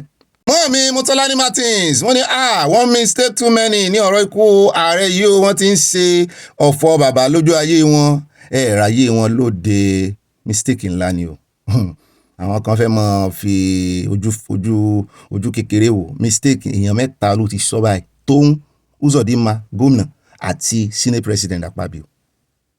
Ó jẹ́ ìrántí orin Bob Marley. There's a natural mystic blowing through the air. If you listen carefully now you will hear. Ó dà ẹ jẹ́ kó ń bẹ. Mọ́ọ̀mí Fúnmilọ́lá Bello wọ́n ní Ọ̀gbẹ́ni Bobby ibà gbé wọn débẹ̀ ibà akọrin ògo nǹkan ò ní sẹ̀mí yín pẹ̀lú àṣẹ Ìdùmarè àmì àtẹ̀yìn náà àyà love you wọ́n tẹ love sí àyà o wọ́n love èmi. Ẹ̀yà mi lè parí ẹ̀kọ́ wọn bá gun jù mo sì ń rí àwọn kọ́mẹ́ǹtì rẹpẹtẹ níwájú wow bíi 10 minutes ẹ̀jẹ̀ àfimọ́ ń bí ẹ̀mọ́ bínú at bàbá mi fọlọ́run sọ́ta ní mọ̀lá kò sí èèyàn kan wọ́n ní Ọ̀gbẹ́ni Bobby mo kíyìn àti àyà kó àfojúba ọ̀kan ṣoṣo àjànàkú tí mi gbó kìjikìji ẹyinjú Olódùmarè tí kò lè fọ́ kò lè kú ọ̀nkútébù kò ṣeé mú kò ṣeé pa ó ti di egun ẹja fáwọn ọ̀tá àǹjọ̀nú ìbẹ̀rù àwọn Fúlàní ẹ̀rù jẹ̀jẹ̀ ọkọ̀ àwọn oríkì pọ̀ àwọn ọ̀tá ìrònú Fúlàní wọ́n ní Yorùbá nation not going back wọ́n tẹ lọ́ọ̀sì à. Ó dá o mo kí káàbọ̀ padà o ẹkú rìn látàárọ̀ ẹ̀yìn àtàyà sáàyà gbé yín débẹ̀ dáadáa ó dá ẹjọ́ o lórí ọ̀rọ̀ comment section èrò ti pọ̀ gan àti ní àwọn new people láàrin wa tó jẹ́ wípé wọ́n ń kọ comment gan àtàwa tá a jẹ́ old members àtàwa tá a jẹ́ new members ẹ jọ̀ọ́ tàbí tá a ti jẹ́ old member tẹ́lẹ̀ tá a kì í dá sí comment tá a ṣẹ̀ wá ń dá sí inú wa dùn láti rí inú abala comment section ẹ̀yin tẹ́ ẹ sì ń fojú pamọ́ náà mọ̀ yín ọlọ́run mọ̀ yín sá ṣùgbọ́n sàdúpẹ́ tí gbogbo àjọ wà nínú ilé ìdílé aláyọ̀ yìí ẹ jọ̀ọ́ alófin constitution wa ń bí o we have constitution kọ́rọ̀ mọ́ di ọ̀rọ̀ Natasha àtàpábí o n ò fẹ́ kẹ́ mọ́ fojú àpábí òwò mi o òfin wa ni wípé bàbá ti ń kọ comment orí èrò tó pọ̀ tẹ́ bá mọ iye kọ́mẹ̀ntì tí èmi àtàyà ń wò lọ́ọ̀kan lónìí tó yẹ ká lò láwọn kọ́mẹ̀ntì kò sì sí kọ́mẹ̀ntì kò sí àṣàdànù nínú kọ́mẹ̀ntì mọ́ ní ìsìn tó lẹ́yìn náà ti rí gẹ́gẹ́ bí time tẹ́yìn náà fún wa ń ròyìn it is your time to gbé wa débẹ̀ ìròyìn time ti yín nìyẹn so nídìí èyí 5 lines ẹ jọ̀ọ́ àti pé látòní lọ àní mọ́ ló kọ́mẹ̀ntì tó bá ti jẹ́ wípé ìkíní ẹ̀kàn kí wá bẹ̀ lásán àní mọ́ lò púpọ̀ mọ́ kọ́mẹ̀ntì feedbacks ó ti ń pọ̀ gan-an wọ́n sì ní báyé ibi táyé báyé sí báyé bá ti yín yí ìsọ̀lá ká máa bá wọn yí ọ̀pọ̀ kọ́mẹ̀ntì ti ń sún finally a sì fẹ́ dínkù a sì fẹ́ kó tún gùn jù 5 lines tó bá ti kọjá 5 lines ṣé ká ṣe kí ni ká gbójú ká gbalẹ̀ ságbójú yọ̀ọ̀dà fún wa. ó dá nígbà yẹn jókòó déédéé jókòó dáadáa ẹ wá nǹkan parun tẹ́mọ̀ sọ fún àjíjà ẹ wá nǹkan olómi tútù tẹ́mọ̀ fi tì sọ́ọ̀nù náà bẹ́ẹ̀ náà ni ọwọ́ tó bá dilẹ̀ ẹ má jẹ́ kí Sátánì bẹ́ẹ̀ lọ́wọ́ ẹ̀yin ni kẹ́ ẹ bẹ̀ lọ́wọ́ ẹ bá ń fi ránṣẹ́ sáwọn olólùfẹ́ yín bẹ́ẹ̀ ni kán lè mọ bó ṣe ń lọ. pé ìròyìn tọ́lọ́run gbé kalẹ̀ ìdílé aláyọ̀ tọ́lọ́run gbé kalẹ̀ yìí òdodo orí òdodo àtòtítọ́ ló gbé sí bẹ́ẹ̀ náà sì ni a máa ṣèwádìí ohun gbogbo dájú tá a sì máa di eléyìí tó jẹ́ òtítọ́ mú bá a bá wá mẹ́hẹ lẹ́yìn gbogbo akitiyan wa àmọ́ padà wá sọ pé a mẹ́hẹ o àwa ìsọlọ́run o èèyàn ní ẹ o àìmọ̀ rìn kò rí mọ́ mi o bórí bá ti wá mi àmọ́ mọ̀ ara mọ́ mọ̀ á padà wá sọ pé orí mi ń bẹ̀ ń wo kò ní bá náà lọ. ó dá o ẹ ti bá wa pín láìkì yẹn náà mọ̀ tẹ̀ yọ yẹ kò ní yẹ ẹ lẹ̀ ó dáa níbà yẹn já máa wọnú àkójọpọ̀ ròyìn gbogbo tá a ti mẹ́nubà nínú bus stop tá a ti ní àgbẹ̀yìn dé gẹ́gẹ́ bí ìtẹ́ fi wá jẹ ìbàgbé wọn débi alákọ̀ọ́kọ́ ń bẹ̀ já lọ sí ilé ìgbìmọ̀ asòfin ní tààràtààrà ilé ìgbìmọ̀ asòfin àwọn House of Rep níbi tí wọ́n ti ń da alábàá wípé aláwọn ò fẹ́ káwọn olórí yín àtàwọn ọmọ wọn kàn máa lọ sí private school mọ́ nílẹ̀ yìí tàbí lókè òkun gbogbo ohun tó bá jẹ́ public school làwọn fẹ́ kàn máa lọ ilé ìgbìmọ̀ asòfin àgbà l'Àbújá dábàá òfin tí yóò mú ní dandan yóò pan dandan must is a must pé àwọn òṣìṣẹ́ ìjọba àtàwọn olórí wọn ni wọn gbọ́dọ̀ lọ sí ilé ìwòsàn àti ilé ẹ̀kọ́ private mọ́ tìjọba náà gbọ́dọ̀ máa lò ilé aṣojú asòfin àgbà l'Àbújá ti ṣe àgbékalẹ̀ àbá òfin kan tí yóò fi òfin de àwọn òṣìṣẹ́ ìjọba àti àwọn tó wà nípò ìjọba ńlá láti má lè lọ ilé ìwòsàn àti ilé ẹ̀kọ́ aládàáni mọ́ ní Nàìjíríà tínú Nàìjíríà náà ń sọ ṣùgbọ́n àwa wá fi ó kan kún èjì wípé bẹ́ẹ̀ bá ti gbọ̀n láàyè kán lo ilé ìwòsàn aládàáni nínú Nàìjíríà yẹn private hospital káwọn ọmọ wọn sì mọ́ lọ private school a jẹ́ pé wọn lẹ́tọ̀ọ́ nígbà tó jẹ́ pé ìjọba gan ò ní school ní òkè òkun ṣé ẹ̀rí bí tá a ti calculate ẹ̀ báwọn àbí Nàìjíríà ní school lókè òkun tó jẹ́ tìjọba ìjọba ò ní school lókè òkun wọn sì ní ilé ìwòsàn lókè òkun àbẹ́yìn lẹ́ni the clinic ní UK ní London so ìtumọ̀ ẹ̀ náà ni wípé òfin tó de Táyé ló de Kẹ́hìndé òfin tó de Múrí ló de Gbàdà ìkan lóko ìkan lájò òfin sáàdìyàn Gbàdà oko lélẹ́yìn nítorí lé ni Gbàdà àjò náà òfin dé o n tó bá mú àwọn olórí mọ́ lè lọ sílé ìwòsàn aládàáni ní Nàìjíríà torí pé kì í ṣe ìjọba ló ní ṣé ìjọba ní ilé ìwòsàn ní òkè òkun wọ́n fi wá fìyàn ṣe skills Gbàdà alé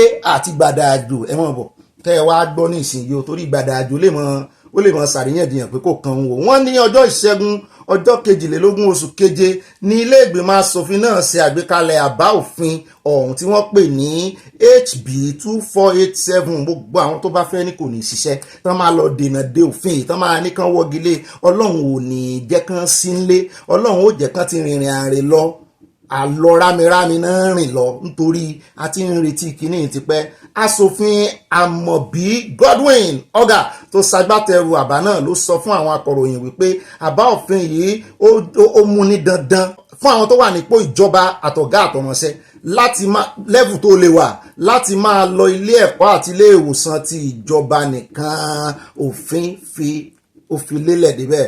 ọ̀gá ní àbá òfin náà yóò ṣe ìrànwọ́ fún ìgbédìde àwọn ilé ẹ̀kọ́ àti ilé ìwòsàn ìjọba láti rí àmójútó tí wọ́n nílò.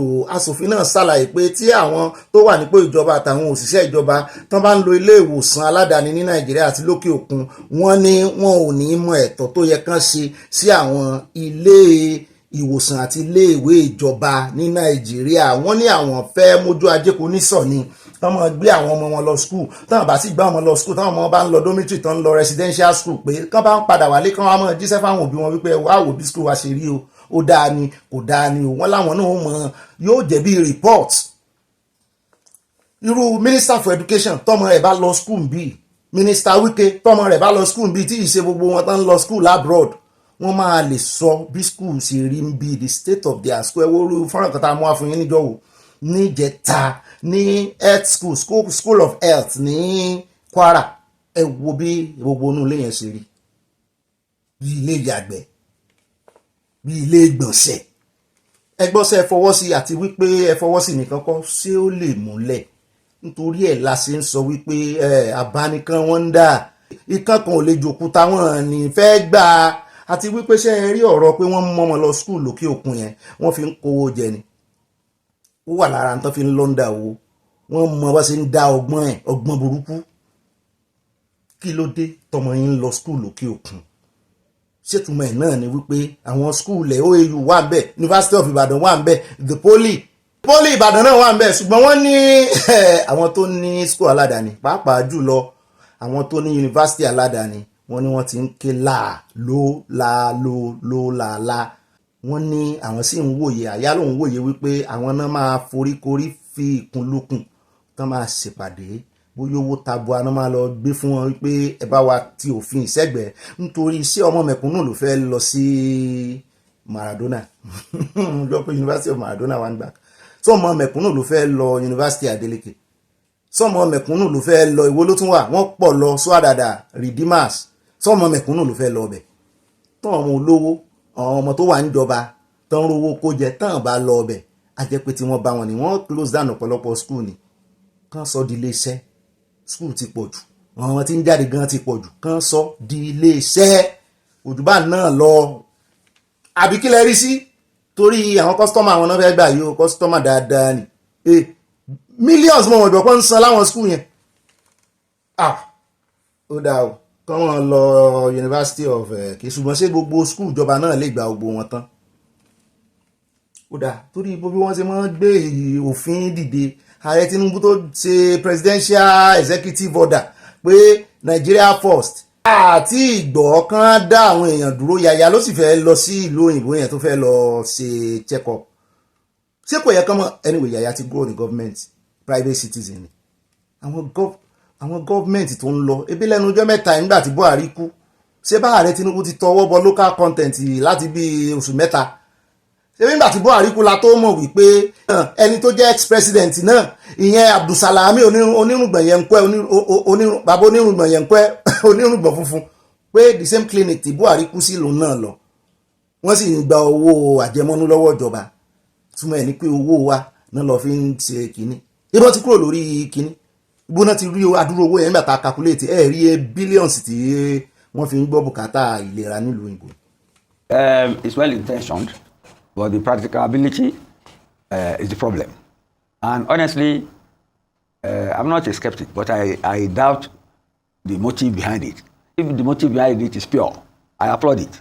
I applaud it because it's meant to increase efficiency in our hospitals and schools, so that at the end of the day, people can feel confident of the quality of service they get in the health services, in the health sector, and the education, quality of education the children get in the schools.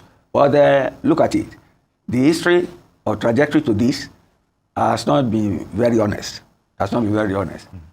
See, our last president who died, we have reports now that was at a clinic that was spending £3,800 or so per day. That is not on. And we have been spending money, about 21 billion was voted for the State House Clinic. That's not been finished. And the same nobody goes near the place. You see, if I want to be sarcastic, I will quote two issues. A former governor, one of our best journalists, Mr. Obanjo, was governor of the state. He was a sickly man. He used to go abroad. And when he asked him one day, he said, why are you going there when you have free education, free medical services on the ground? He said, life has no duplicate. You know, you can't argue with that sort of thing now. And it is on record too that Buhari's former press secretary, the former editor of a newspaper, once said that if Buhari has relied on being treated in Nigeria, would have died a long time ago. Of course, the enemy took him on that, and they are still at it. But the intention is noble, is to make sure that these lawmakers, they are the people voting the funds and all that. If they make sure that the hospitals are well funded, well maintained, well staffed, and people don't, it's not a cemetery for people to go and die, then they too will go there.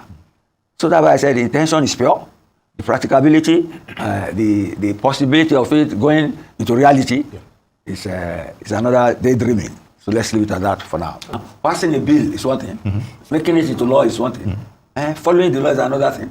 So a year ago that we gave autonomy to for the local government, for greater fiscal economy, that's not been workable, that's not been realizable, but the law is there. So that is the reality of politics and unintended consequences. And you never know. They say nobody can stop an idea whose time has come. Maybe this is the time to practicalize this thing. So don't write off these legislators. Let us, at least for once, applaud their motive or their intention. They are salutary and public spirited. I pray it gets through. But then, to be the seventh wonder of the world, and we shall not be spectators there. Why is it, have you ever asked yourself, it's even people that went abroad to study, they will come back here looking for a job in an NPC, looking for a job in FIRS, looking for a job in local content because they are well paid. Okay? Why is our doctors leaving shores of Nigeria? Because they are looking for greener pasture. They want more pay. Okay? See, if we fix these institutions and package good pay for them, what are you talking about? See, these things are easy. The issue is that we know our problem. The problem is that everybody will just want to grab money at the detriment of the common citizens. ẹ wá gbọ́n tí arákùnrin sọ ń tiẹ̀ gbogbo ọ̀rọ̀ tí alákọ̀ọ́kọ́ kọ́kọ́ sọ ó make sense ó ní intention wọn gangan ni ká mọ̀ wò ọ̀tọ̀ ní kéèyàn sófin ọ̀tọ̀ ní kó mú òfin ṣẹ ẹ wo ti local government tó ti ṣe autonomy látijọ́ yìí ó ti ń kọjá ọdún kan Supreme Court ti dá ṣùgbọ́n wọn gbégbèsè lórí ẹ̀ arákùnrin wa ń sọ wípé owó gidi kan sanwó oṣù gidi ó kọjá owó oṣù gidi o n ò sọ pé kọ́ mọ̀ sanwó oṣù gidi o torí owó táwa náà ń gbà ń bí ìgbà tó jẹ́ pé Nàìjíríà ló ti níyì ni o bá a bá ṣe sílé Nàìjíríà ló ti níyì ni o ṣé wọ́n lè fún òṣìṣẹ́ ìjọba Nàìjíríà ṣé wọ́n lè fún wọn ní normal people tó jẹ́ wípé káàtì ẹlẹ́ni tó ṣe bẹ̀rẹ̀ iṣẹ́ ní minimum wage ṣé wọ́n lè gbé minimum wage dé 1 million naira Nàìjíríà àbí 1.5 torí ẹni tó ṣe bẹ̀rẹ̀ ẹsẹ̀ ń bì tó gbà kéré jù tá a bá ṣe owó ẹ̀ sí Nàìjíríà ní 1.8 kásà sọ pé ó ń gba 1,000 euro níbi táwa wáyé tí wọ́n bá ṣe sí Nàìjíríà yóò di 1.8 something yóò tún lé díẹ̀ sí. àwọn ọ̀gá nídìí civil servant náà sì ń gbarú owó yẹn Nàìjíríà mo mọ̀ káwọn kan ń gbà jù bẹ́ẹ̀ lọ o nílé iṣẹ́ àdáni ṣùgbọ́n bẹ́ẹ̀ bá fi dé ọ̀dọ̀ civil servant tó lè gbarú ẹ̀ ó ti dọ̀gá tí ó fi máa gba 1.8 something lóṣù tó sì jẹ́ wípé ẹni tí ń gbálẹ̀ ń bì ó ń gbà á ó tiẹ̀ kéré ní 1,000 lóṣù bó bá ṣiṣẹ́ déédéé kó bẹ̀rẹ̀ oṣù kó bẹ̀rẹ̀ iṣẹ́ lónìí level tán máa fi sí yóò gba 1,000 something yóò tún lé bóyá 1,2 1,3 yẹn euro ni o ṣé wọ́n lè ṣe bẹ́ẹ̀ Nàìjíríà kan tó tiẹ̀ wá máa sọ̀rọ̀ bí ọrọ̀ ajé standard of living bó ṣe rí Nàìjíríà. bàbá wa mẹ́nu létà àwọn dókítà ń gba ṣégè nú owó àwọn nọ́ọ̀sì ṣé wọ́n lè san láti bí 5 million sí 6 million fún dókítà ni o kì í ṣe pé bóyá torí pé ó jọ̀gá o kì í ṣe medical director o just a doctor tó ṣe bẹ̀rẹ̀ practice lè san up to 5 million ṣèjọba lè san. èmi ò mọ̀ bóyá ó lè ṣiṣẹ́ òun ò sì mọ̀ bóyá àwọn tó wà ń dìkì ní àwọn tọ́rọ̀ kan bóyá wọ́n jù ú ṣiṣẹ́ ká mọ̀ wò ó wọ́n ṣe wọ́n fi ìròyìn excite wa nù.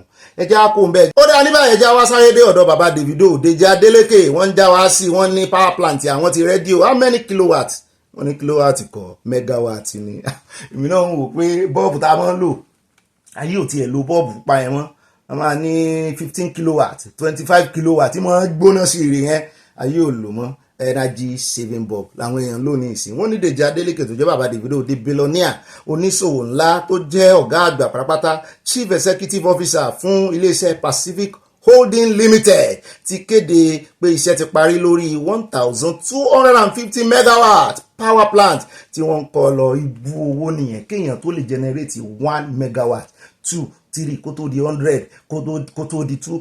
Wọ́n ní 2003 àbí 2004 kọ́ ni bàbá Ọbásanjọ́ tán sọ wípé 1.1 trillion kásá ní 1 trillion naira náà fi generate 1 megawatt táwọn ń lò lóko àwọn ní gbogbo oko wọn àtòkò Ọbásanjọ́ àti operation feed nation kò sí mbẹ. Wọ́n ní 1 trillion ẹ wá wo 1250 kéèyàn tó generate 100 káti ẹ̀ wá sọ pé láti 2003 ní ìsín ní o kìí ṣe ìgbà tí owó náírà ti dìjẹ̀kúrẹ́ dín ní ìsín o káti ẹ̀ wá sọ pé 1 trillion yẹn náà la lò fún 1 megawatt 100 megawatt ó jẹ́ 100 trillion 1000 megawatt ó jẹ́ 1 kí ló wà lẹ́yìn trillion trillion owó burúkú bàbá Davido náà o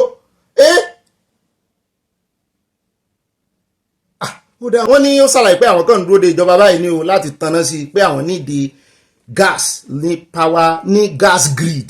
Mo ní ṣe national grid, wọ́n ní gas grid lélẹ̀ pé national grid tá à ń gbọ́ pé ó ń dẹnu kọlẹ̀ lójoojúmọ́ yẹn gan ó ti ẹ̀jẹ̀ pé ó ti improve díẹ̀ sẹ́yìn rí náà lò ládùúgbò tí wọ́n ní gas náà fi ń power ẹ̀ mọ́ ni ó mọ̀ gàbá ẹ̀ bẹ́ẹ̀ ṣe kúkú máa lo gas directly instead tẹ́ kọ́kọ́ fi gas transfer sí power tẹ́ ìyẹn power grid tẹ́ wà transfer power wọ́n ní ṣe mi ò ṣe physics ni wọ́n ní bọ́n ṣe máa ṣe physics nìyẹn kí n lọ ka ìwé physics mi mo ní láti di ọdún wo mo ti ṣe physics.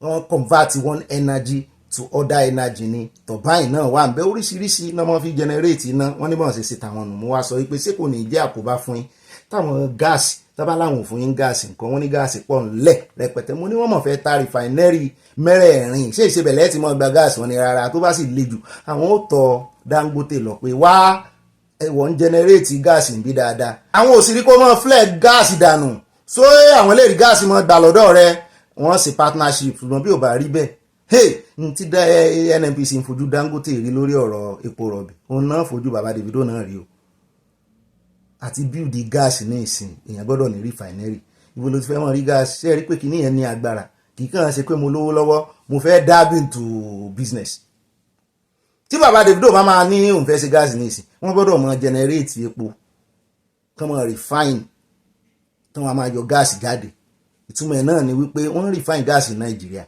Dangote náà ti ń refine gáàsì ní ìsìn torí ẹ̀ ni ó ṣe sọ pé owó gáàsì cooking gáàsì àwálẹ̀ tán bá a sáré kiri tán forí gbárí ṣùgbọ́n bàbá Davido ní ìdí gáàsì ńlá gan ní ìsìn ṣùgbọ́n sọ pé wọ́n ti láwọn ó sí ilẹ̀ fún wọ́n ní the power plant is ready I'm only waiting to be connected to the gas grid to start generating power that plant will employ over 2,000 ẹgbẹ̀rún méjì àwọn onímọ̀ ẹ̀rọ àti àwọn associate workers pé kì í ṣe onímọ̀ ẹ̀rọ nìkan náà fẹ́ employ mo ló ti ẹ̀dá abẹ́ àwọn èèyàn ó tún ríṣẹ́ ó ló sọ ó ní with a potential electricity generating capacity of 12,000 megawatt Nàìjíríà ní wọ́n struggle wọ́n lé wọn àti ilé bá ni wọ́n fi lè generate 5,000 megawatt fún ọmọ Nàìjíríà tán fi lè supply ẹ̀jàre wọ́n generate 12,000 megawatt ṣùgbọ́n 5,000 and supply ibo ní 7,000 yòókù wá túmọ̀ ẹni pé Nàìjíríà ní potential pẹ̀lú national grid láti generate 12,000 megawatt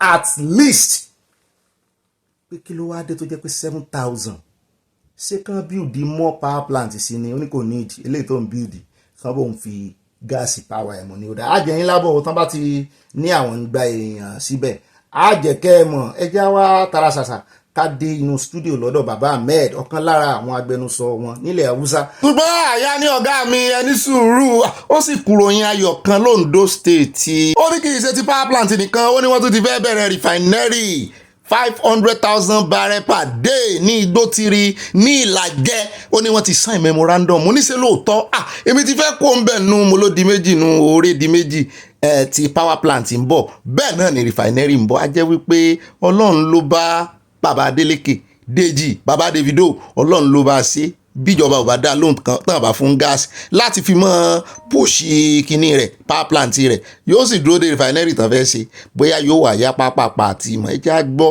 kúlẹ̀kúlẹ̀ nípa àbọ̀nṣe búọ̀lù refinery torí èmi náà ti ń dúró de tipẹ́ wípé ó yẹ kán ti máa wa epo náà ní Ondo wọ́n lépo pọ̀ ṣùgbọ́n à ń dúró de Yorùbá nation tẹ́lẹ̀ ni wọ́n náà ti fẹ́ bẹ̀rẹ̀ rẹ̀ o àwọn wo ló wà ń di ẹ̀ gọ́ọ̀mẹ̀ntì wọn náà ni ó jẹ́ ẹ̀ wọn á wá lè fárí lẹ́yìn olórí kọ́ yóò mọ̀ sí i.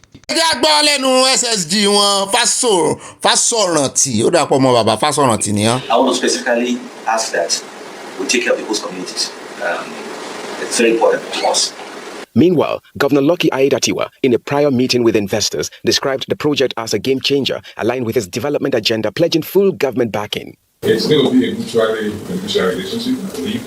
And at the end of the day, we all smile, we all rejoice. We've had some other invitations, but none has provided the congruence in terms of spirit, motivation, and the leadership that we've seen from Ondo State. ó náà lẹ́ti gbọ́ ní ẹnu wọn yẹn wọ́n ṣàlàyé wípé àìmọye àwọn èèyàn ló ti apply ṣùgbọ́n application tàwọn iléeṣẹ́ yìí nìkan ó ní ó ṣe móríyá fáwọn pé àwọn ti ṣetán láti bá wọn dòwò pọ̀ ọ̀gá mi ẹ̀ ń sọ̀rọ̀ nípa Ahmed Baba lẹ́ẹ̀kan ẹgbóhùn sókè kílẹ̀ ló sọ náà. pé rúmọ̀ tó jáde lọ́jọ́ sí pé wọ́n fẹ́ yọ igbákejì wọn Sẹ̀tìmà pé wọ́n fẹ́ lò fún second term ó ní nígbà míì silence means I concur ó ní yes ló bá dé bẹ́ẹ̀ náà ló tún bú Buhari pé Buhari tẹ́ rí yẹn pé ìjọba ìmọ̀tara ẹni nìkan ló ṣe pé kò ní nǹkan kan tó fẹ́ deliver fún Nàìjíríà ó kàn fẹ́ kórúkọ ọ̀hún wà nínú àwọn tó ti jẹ ààrẹ rí ni ó ní kì í sì sóun nìkan ó ní president yìí tó wà ń bẹ̀ lọ́wọ́lọ́wọ́ ní ìsìn ó láwọn ti ẹ̀ sọ tiwọn pé èmi ló kàn ó ní kílẹ̀ wọ́n expect lọ́wọ́ wọn ó ní àpò ara wọn náà fẹ́ ṣe ó ní kì í ṣe tẹ̀yìn ọmọ Nàìjíríà wọn ní ẹ fẹ́ mọ̀ ẹ̀tanú wà nú ọ̀rọ̀ rẹ̀ ṣé kájọ gbọ́ àbí ká fílẹ̀ torí àti dìtẹ́ẹ̀tì ẹ̀tanú ká gbọ́ ẹ̀jẹ̀ fẹ́ràn ara rẹ̀ sọ. I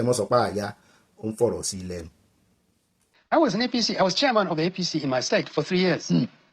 I was the chairman when we transited from CPC and went into the coalition with Tinubu's, I think it was AD at the time, ASEAN.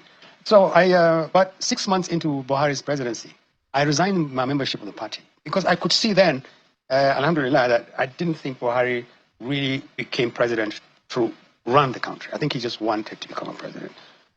Just 6 months into that, I left. Is Buhari different from Tinubu? I think there's some similarity. I think they both wanted to be presidents for more personal reasons than anything else.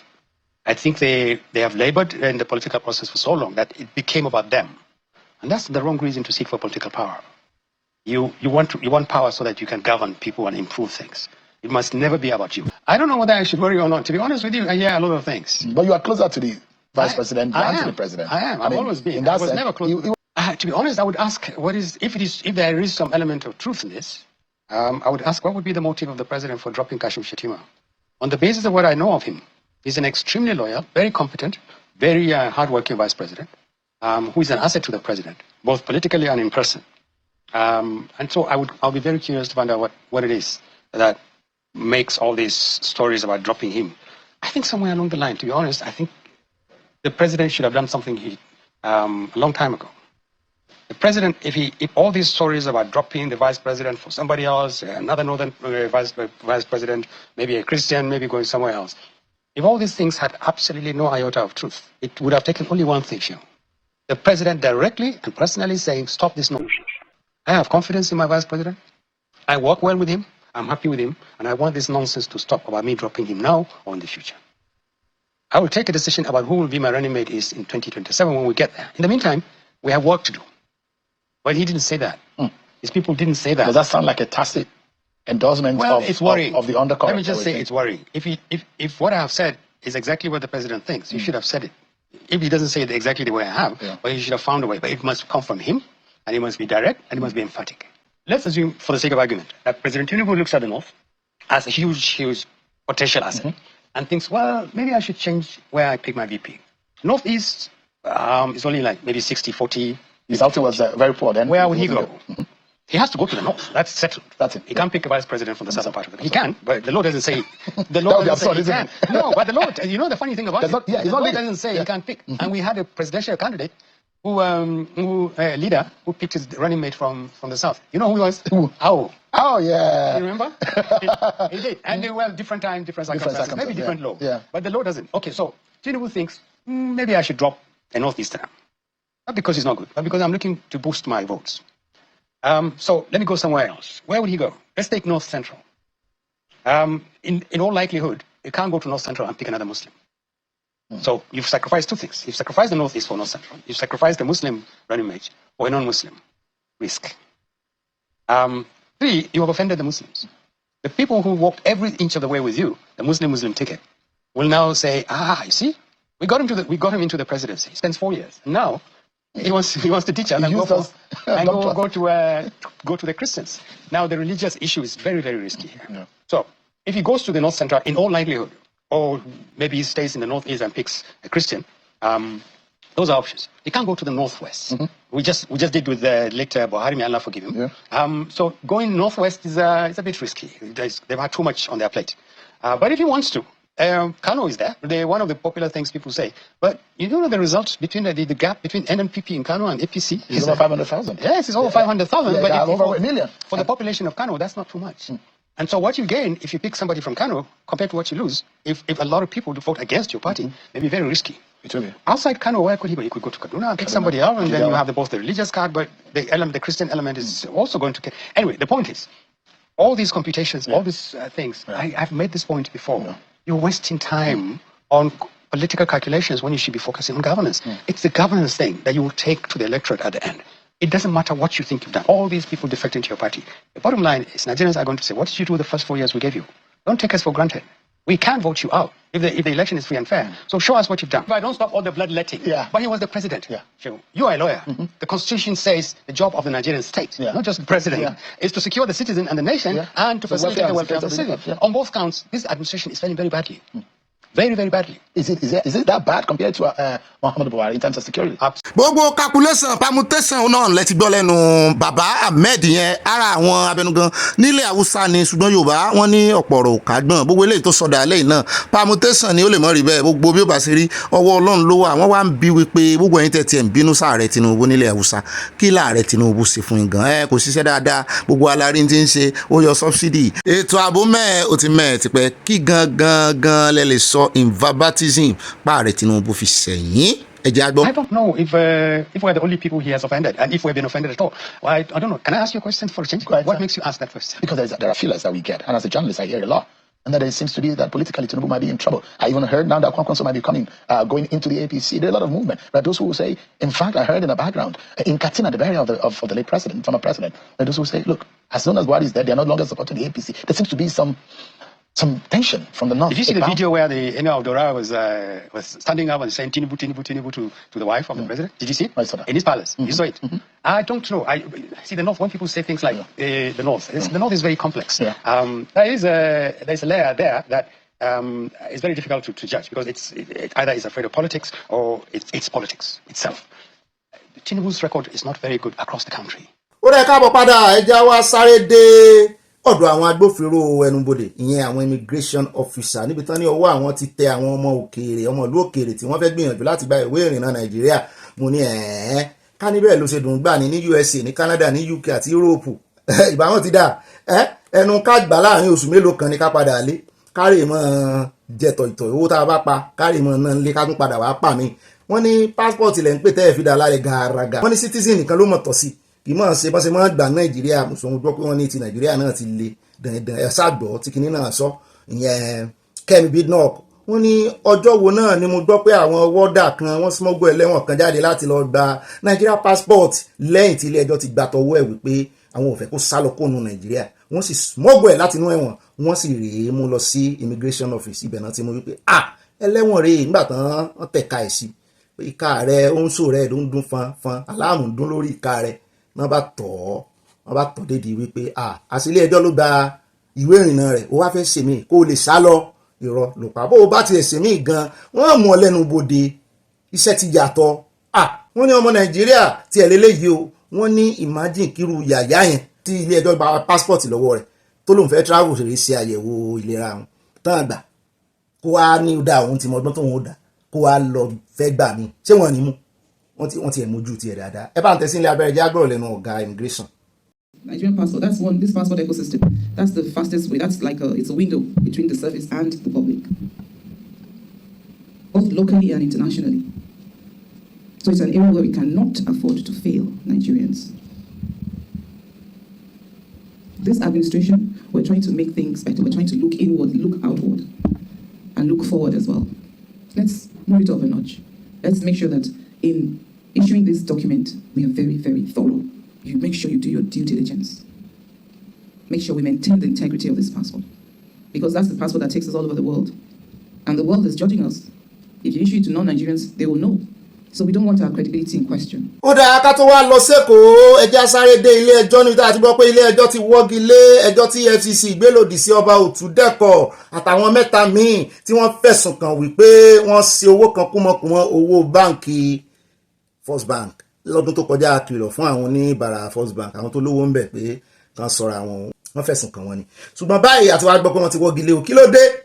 Wọ́n ní agbẹjọ́rò EFCC gan ló fẹnu ara wọn tó sọ fún ilé ẹjọ́ pé First Bank pé tó gbẹ́jọ́ wá sọ́dọ̀ àwọn ẹjọ́ fraud tán fi kan ọba Òtúdẹ̀kọ̀ àtàwọn mẹ́ta míì pé wọ́n ti fẹsẹ̀ létọ̀ pé wọ́n ti ní káwọn withdraw ẹjọ́ o. Tẹ́ ẹ bá gbàgbé 12.3 billion naira kan ni wọ́n ní àwọn tí wọ́n fẹ̀sùn kàn yìí gbà jáde pẹ̀lú orúkọ àwọn iléeṣẹ́ kan gẹ́gẹ́ bí ẹ̀yáwó ṣùgbọ́n tí wọ́n get to know wípé kì í ṣe ẹ̀yáwó wọ́n fẹ́ fi wọ́ owó jáde ní. Bẹ́ẹ̀ náà ni wọ́n ní AGF Attorney General of the Federation wọ́n ní wọ́n ti mọ̀ sọ̀rọ̀ yìí wípé wọ́n ti fẹ́ withdraw ẹjọ́ yìí o pé ọ̀rọ̀ ti níyànjú wọ́n ti fẹsẹ̀ létọ̀ wọ́n ní ẹni tó tán fẹ̀sùn kàn wọ́n ló ti dá owó padà. Mr. Oyedepo tó wá jẹ́ tó ń dúró fún EFCC bí agbẹjọ́rò wọ́n ní ó tún fi kún pé Mr. Òtúdẹ̀kọ̀ wọ́n ló ti dá owó tó fẹ́ dá wàhálà lẹ̀ fún First Bank wọ́n ló ti dá padà mọ́ ní láti 2013 owó bẹ́ẹ̀ ṣe fún ọmọ Nàìjíríà sí suspense. Wọ́n ní ìdí mo pọ̀ tiẹ̀ báyìí ní tó sọ wọ́n ní in the interest of justice and to prevent abuse of court process the Attorney General has decided to discontinue the prosecution. Mr. Oyedepo submitted citing section 180 of the Administration of Criminal Justice Act ACJA. Ṣùgbọ́n àwọn ọmọ Nàìjíríà ló wá ń fẹnu sọ̀rọ̀ yìí pé talentan láti 2014 tẹ́ẹ̀tì bẹ̀rẹ̀ wàhálà yìí 11 years lẹ́sẹ̀sẹ̀ mọ̀ pé ó yẹ kẹ́ fẹsẹ̀ létọ̀ mo ní ẹ fi wọ́n lẹ̀ o wọ́n bá máa fẹsẹ̀ létọ̀ kan fi tọ̀ náà ní lẹ́yìn ìgbà kan ti náwó nára nílé ẹjọ́ wọ́n ti ná táìmù náà wọ́n waste táìmù wọ́n ṣẹ̀ wá ń fẹsẹ̀ létọ̀ wọ́n náà ti dá owó padà mo ló dáa.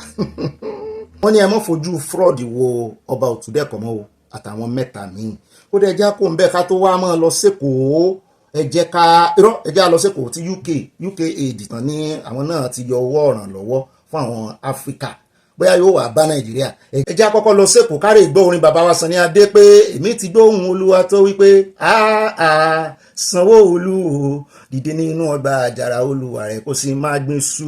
Wọ́n ní iṣu nìkan kọ́ ni Sanwó-Olú ó gbìn wọ́n náà ń gbin owó lẹ́kọ̀ọ́ báyìí o mo ní ẹja mi sí ibo náà ń gbin owó sí orí ilẹ̀ wo sójú òfurufú ni kémi náà máa ka owó. Wọ́n ní produce fund mo ní wọ́n bá ń sọ produce nínú iṣẹ́ àgbẹ̀ mo ní bóyá àwọn tó ń ṣe kòkó wọ́n ní jẹ́ káwọn já mi sí wọ́n ní go forth and produce mo ní ọ̀rọ̀ nínú Bíbélì lẹ tún ń lò ní kí lẹ́ ń produce ilẹ̀ wo ló wà lẹ́kọ̀ọ́ tẹ́ fi ń produce inú igbó yín dà lẹ́kọ̀ọ́ sẹ́yìn nígbó ni. Bẹ́ẹ̀ náà ni mo bá tajú kán mo bá rí àwọn ọkọ̀ àjàgbé tó pọ̀ yanturu tí wọ́n kùn lọ́dà àwọ̀ ewé kí lẹ fẹ́ fi eléyìí ṣe ibẹ̀ ti fẹ́ mọ rèé kókò kódà dòbí ẹni pé wọ́n fẹ́ mọ rèé wọ́n fẹ́ fi èkó ṣe ibi tán máa kó gbogbo èrè oko wá Nàìjíríà torí wọ́n ní wọ́n fẹ́ ní àjọṣepọ̀ pẹ̀lú àwọn ìpínlẹ̀ tó ń gbin nǹkan kì í ṣe pé wọ́n fẹ́ máa gbin nǹkan lẹ́kọ̀ọ́ mo ló dáa bẹ́ẹ̀ o mo ṣe ń gbọ́ ni mo bẹ́ẹ̀ náà ni wọ́n ní kan náà àwọn olówó ayé olówó Nàìjíríà èlúmèlú wọ́n lòun náà gbé 25 billion naira lẹ̀ fẹ́kọ̀ọ́ kó ń láìkì gbogbo nǹkan sí mo ní sẹ́kọ̀ọ́ ní wá béèrè èrè tí òun náà ní wá béèrè èrè tí Èkó bá bẹ̀rẹ̀ sí pawó wọn ni àwọn ọmọ àwọn tó wá mọ̀ nǹkan ẹ taari wọn sí wa tí wọ́n ṣàlàyé fún wa ẹ bá ń tẹ̀ nílé agbára ẹ̀jẹ̀ agbọ́rọ̀ lẹ́nu àwọn tó mọ̀ nípa ẹ̀ gangan. Agriculture, food system that are very important in helping us take the issue of youth unemployment and rest.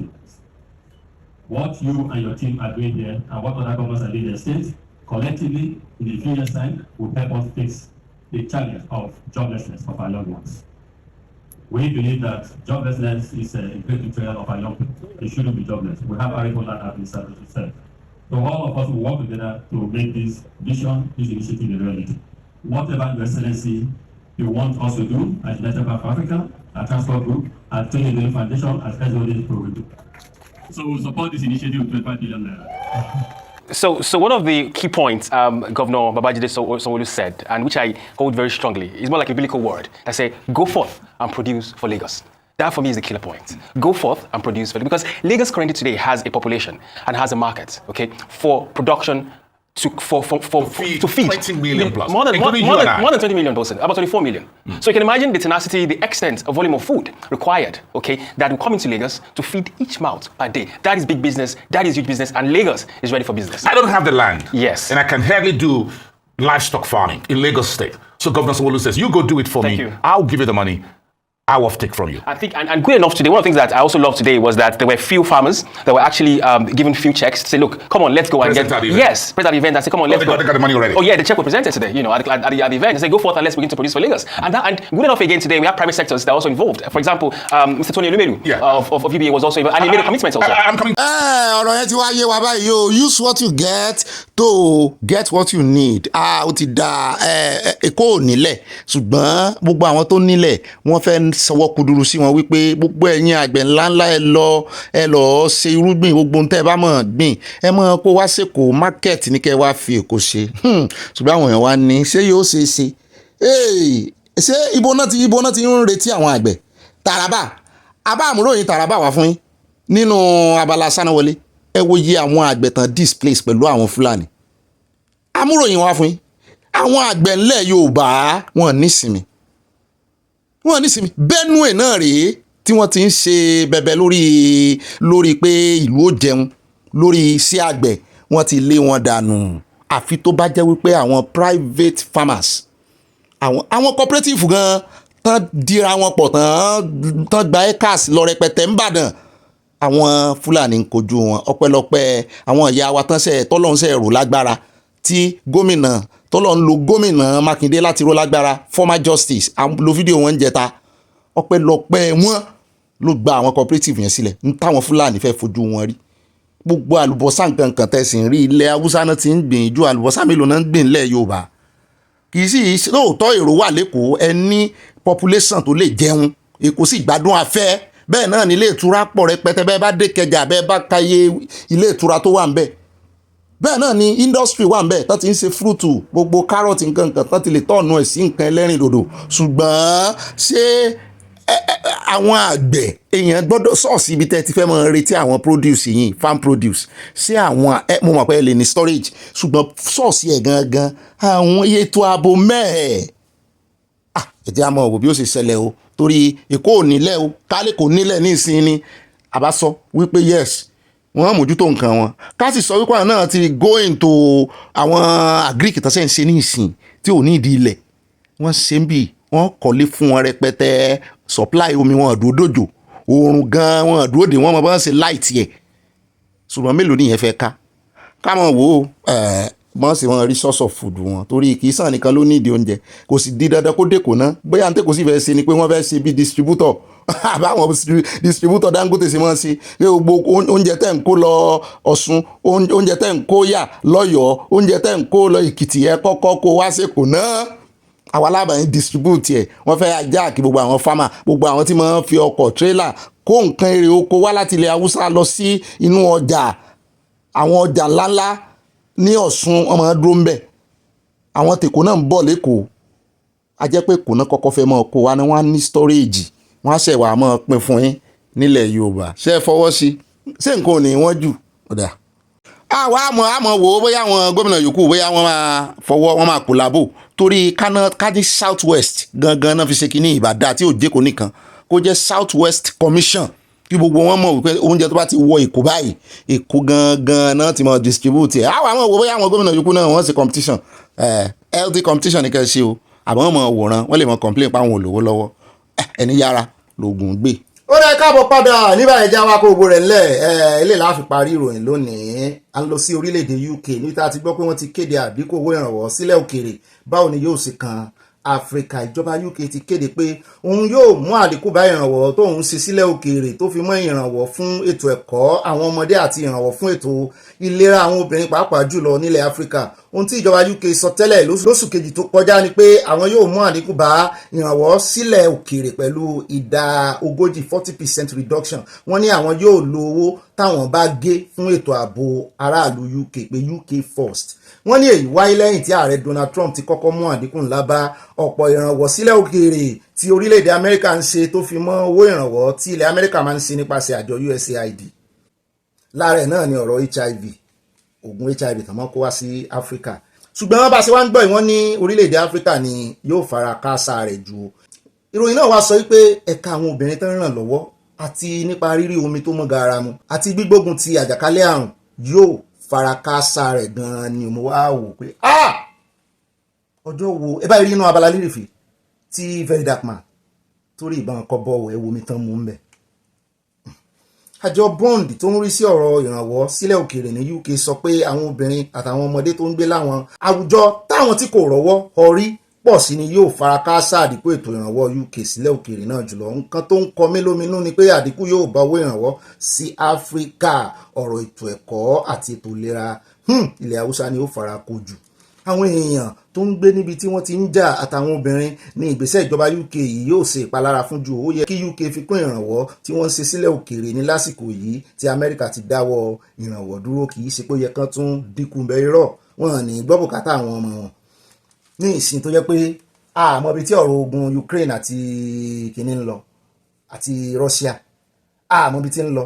Àárọ̀ yìí la sì gbọ́ wípé plane kan tó já ní Russia èèyàn 50 ló wà ń bẹ̀ wọ́n sẹ́ẹ̀rì ibi tó já sí ni iná sọ kò sí èèyàn kankan tó yé ń bẹ̀. Àwọn ọmọ kékeré 5 náà ló wà nínú ẹ̀ 45 làwọn adult kò sí èyí tó yé ń bẹ̀ nínú àwọn tó wà ń board. Àti ìmọ̀ bóyá ọwọ́ ogun Ukraine àti ìmọ̀ bóyá plane kan dédé crash ni wọ́n sá ti sọ nǹkan kan wọ́n ti fún wa ní nǹkan kan wọ́n ti fún wa ní update. Wọ́n para wọn wọ́n ń gbàdo olóró. UK náà sì rí à ń gbọ́ mo rí news kan wọ́n náà ti ń prepare fógun. So owó tó yẹ kán fi prepare fógun láti jọ ìnáwó àwọn fi sowó ìrànwọ́ fún yín. Trump náà mo sì gbọ́ mo tó ẹjẹ́ ń sáré so eléyìí náà ẹjẹ́ àkọ́kọ́ parí eléyìí náà ká tó fi ọ̀rọ̀ ti Trump àti Obama ká tó fi parí ẹ̀.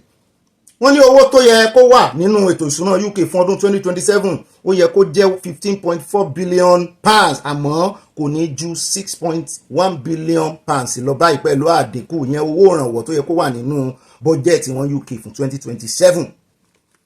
Wọ́n láyé àwọn èyí tán ti fi sínú bọ́jẹ́ẹ̀tì 2025 títí tí ó fi wọ 2026 wọ́n fi yẹn lẹ̀ ṣùgbọ́n láti 2027 yìí tí ẹ ṣe báyìí 50 náà fi dín báyìí 40% ló kù báyìí wọ́n yọ 60% kù. Wow. Wọ́n ní ọ̀pọ̀ olóṣèlú láti inú ẹgbẹ́ alátakò àmújẹ́rì Kẹ́mi Badenoch òun náà ló wà ń díẹ̀ ni wọ́n faramọ́ ìgbésẹ̀ ìjọba UK náà nígbà tí wọ́n kọ́kọ́ kéde rẹ̀ lóṣù kejì tó lọ. Olóòtú ìjọba UK Kestama sọ pé ìjọba fẹ́ lo owó tí wọ́n bá fi pamọ́ nínú owó ìrànwọ́ náà láti jẹ́ kí owó tí ìjọba ná lórí ètò ààbò lórí UK àwọn ọmọ UK gan kan kó gbèrú sí pẹ̀lú ìdá 2.5% títí di ọdún 2027 sí 2030 èyí túmọ̀ sí wípé ìjọba yóò ná àfikún 13.4 billion lórí ètò ààbò lọ́dún 2027 wọ́n fẹ́ increase owó tán ná lórí ètò ààbò ṣètì rí ètò ààbò báwọn gbogbo abẹ́ pé kọ́mọ̀ bá jagun àbọ̀n fẹ́ dènà àbọ̀n fẹ́ ran àwọn ológun lọ́wọ́ bẹ́ẹ̀ náà ni ètò ààbò wà o torí bọ́n bá secure ara wọn tí Russia bá jájú sí wọn torí Russia ti fẹ̀sùn kàn tẹ́lẹ̀ yóò sì kọ́kọ́ kàn wọ́n kó tó rè mọ́ dojúkọ USA àwọn tí wọ́n bá jọ ní ally pẹ̀lú US náà máa kọ́kọ́ dojúkọ. So nídìí èyí ẹ já wa lọ sínú ìròyìn tí kìíní àfikún lélẹ́yìí ọ̀rọ̀ tá à ń gbọ́ láàrin Trump tí Trump kàn dédé sọ̀rọ̀ lánàá wípé Obama jẹ̀bi treason pé ó yẹ kán mú sẹ́wọ̀n pé criminal ni kí ló ṣẹlẹ̀ Obama ò tiẹ̀ kọ́kọ́ fẹ́ dá àwọn ló ti pẹ́ tí Trump ti ń tanu àbùkù lù. Àfíwáṣe dédé gbọ́ wípé nígbà tí Obama wà lórí oyè nígbà náà tó fẹ́ ṣe ìdìbò kó tó kú ń bẹ̀ wípé wọ́n sọ wípé ó fẹ̀sùn kan Russia wípé Russia lọ́wọ́ nínú bọ́n ṣe fẹ́ yí ìbò wọ́n ní àṣé yẹn Trump wá ní irọ́ nípa wípé ó kàn fẹ́ fi dá wàhálà alẹ́ ní USA ni níbo ló ṣe ń dá wàhálà alẹ́ gbogbo àti USA bá fẹ́ dìbò lámọ́ gbọ́ kì í ṣe USA nìkan even níbí gbogbo wọn máa ń fẹ́ tójú bọ̀ wọ́n máa ń fẹ́ kéèyàn tí wọ́n wà ń bẹ̀ wọ́n wá láti mọ relationship tó wà láàrin Trump àti Russia ìyẹn Putin lọ́rọ̀ kan wá ló ń bá Obama fa wàhálà gan báyìí Obama náà ti wá dá lóhùn pé òun ò fẹ́ sọ̀rọ̀ tẹ́lẹ̀ torí òun tijú White House òun sì ń tijú òun ní ìbọ̀wọ̀ fún White House àwọn ṣùgbọ́n torí àwọn ọ̀rọ̀ burúkú ọ̀rọ̀ kò bá kúnbẹ ọ̀rọ̀ òsì ọ̀rọ̀ yamayama tó ń tibẹ̀ jáde látẹnu Trump kí ni ó jẹ́ kó ń sọ̀rọ̀ wípé ó kù díẹ̀ káàtó fún ọ̀rọ̀ tí Trump sọ. Bẹ́ẹ̀ náà la gbọ́ wọ́n ní wọ́n ti gbé ọ̀rọ̀ yẹn lọ síwájú US Department of Justice àbí nǹkan kan wọ́n sáà ti ń bọ́n yanjú ẹ̀ lọ́wọ́ ṣé yóò wá ti Obama sẹ́wọ̀n ni tó jẹ́ criminal ẹ gbọ́ ṣé yóò wá fi Obama sẹ́wọ̀n ni torí ó ti ń lérí wípé is a criminal offence o òye mi o ìyún la tún gbọ́ lórí news látàná báyìí o àti ìmọ̀ tí ó jà sí ó dáa ní rí báyìí lọ nínú ìpàdé tòní ìpàdé ọlọ́mọ orílẹ̀-èdè báyìí ẹ bá pín kókálé kókákó ẹ̀sìn evangelism ẹ bá fi pé àwọn èèyàn wọlé kì í ṣèrò àwọn òfèrò ń bí o èèyàn làfẹ́ kan náà defect wá sínú òtítọ́ àti nínú òdodo adúpẹ́ lọ́wọ́ Ọlọ́run fún tòní tó tún ṣe é ṣe wọ́n mọ̀ rí yín bá òun ní wọ́n àyín tí a fi pàdé lọ́la èmi náà ni Ọ̀gbẹ́ni Bobby yín tòótọ́ mú kí mo ní ẹ lówó ẹbí mọ́ mo ní kẹ́ ẹ so kẹ́ ẹ jèrè kẹfèrè jẹ̀kọ́ pàdé wa bí mi lọ́la. Bye for now.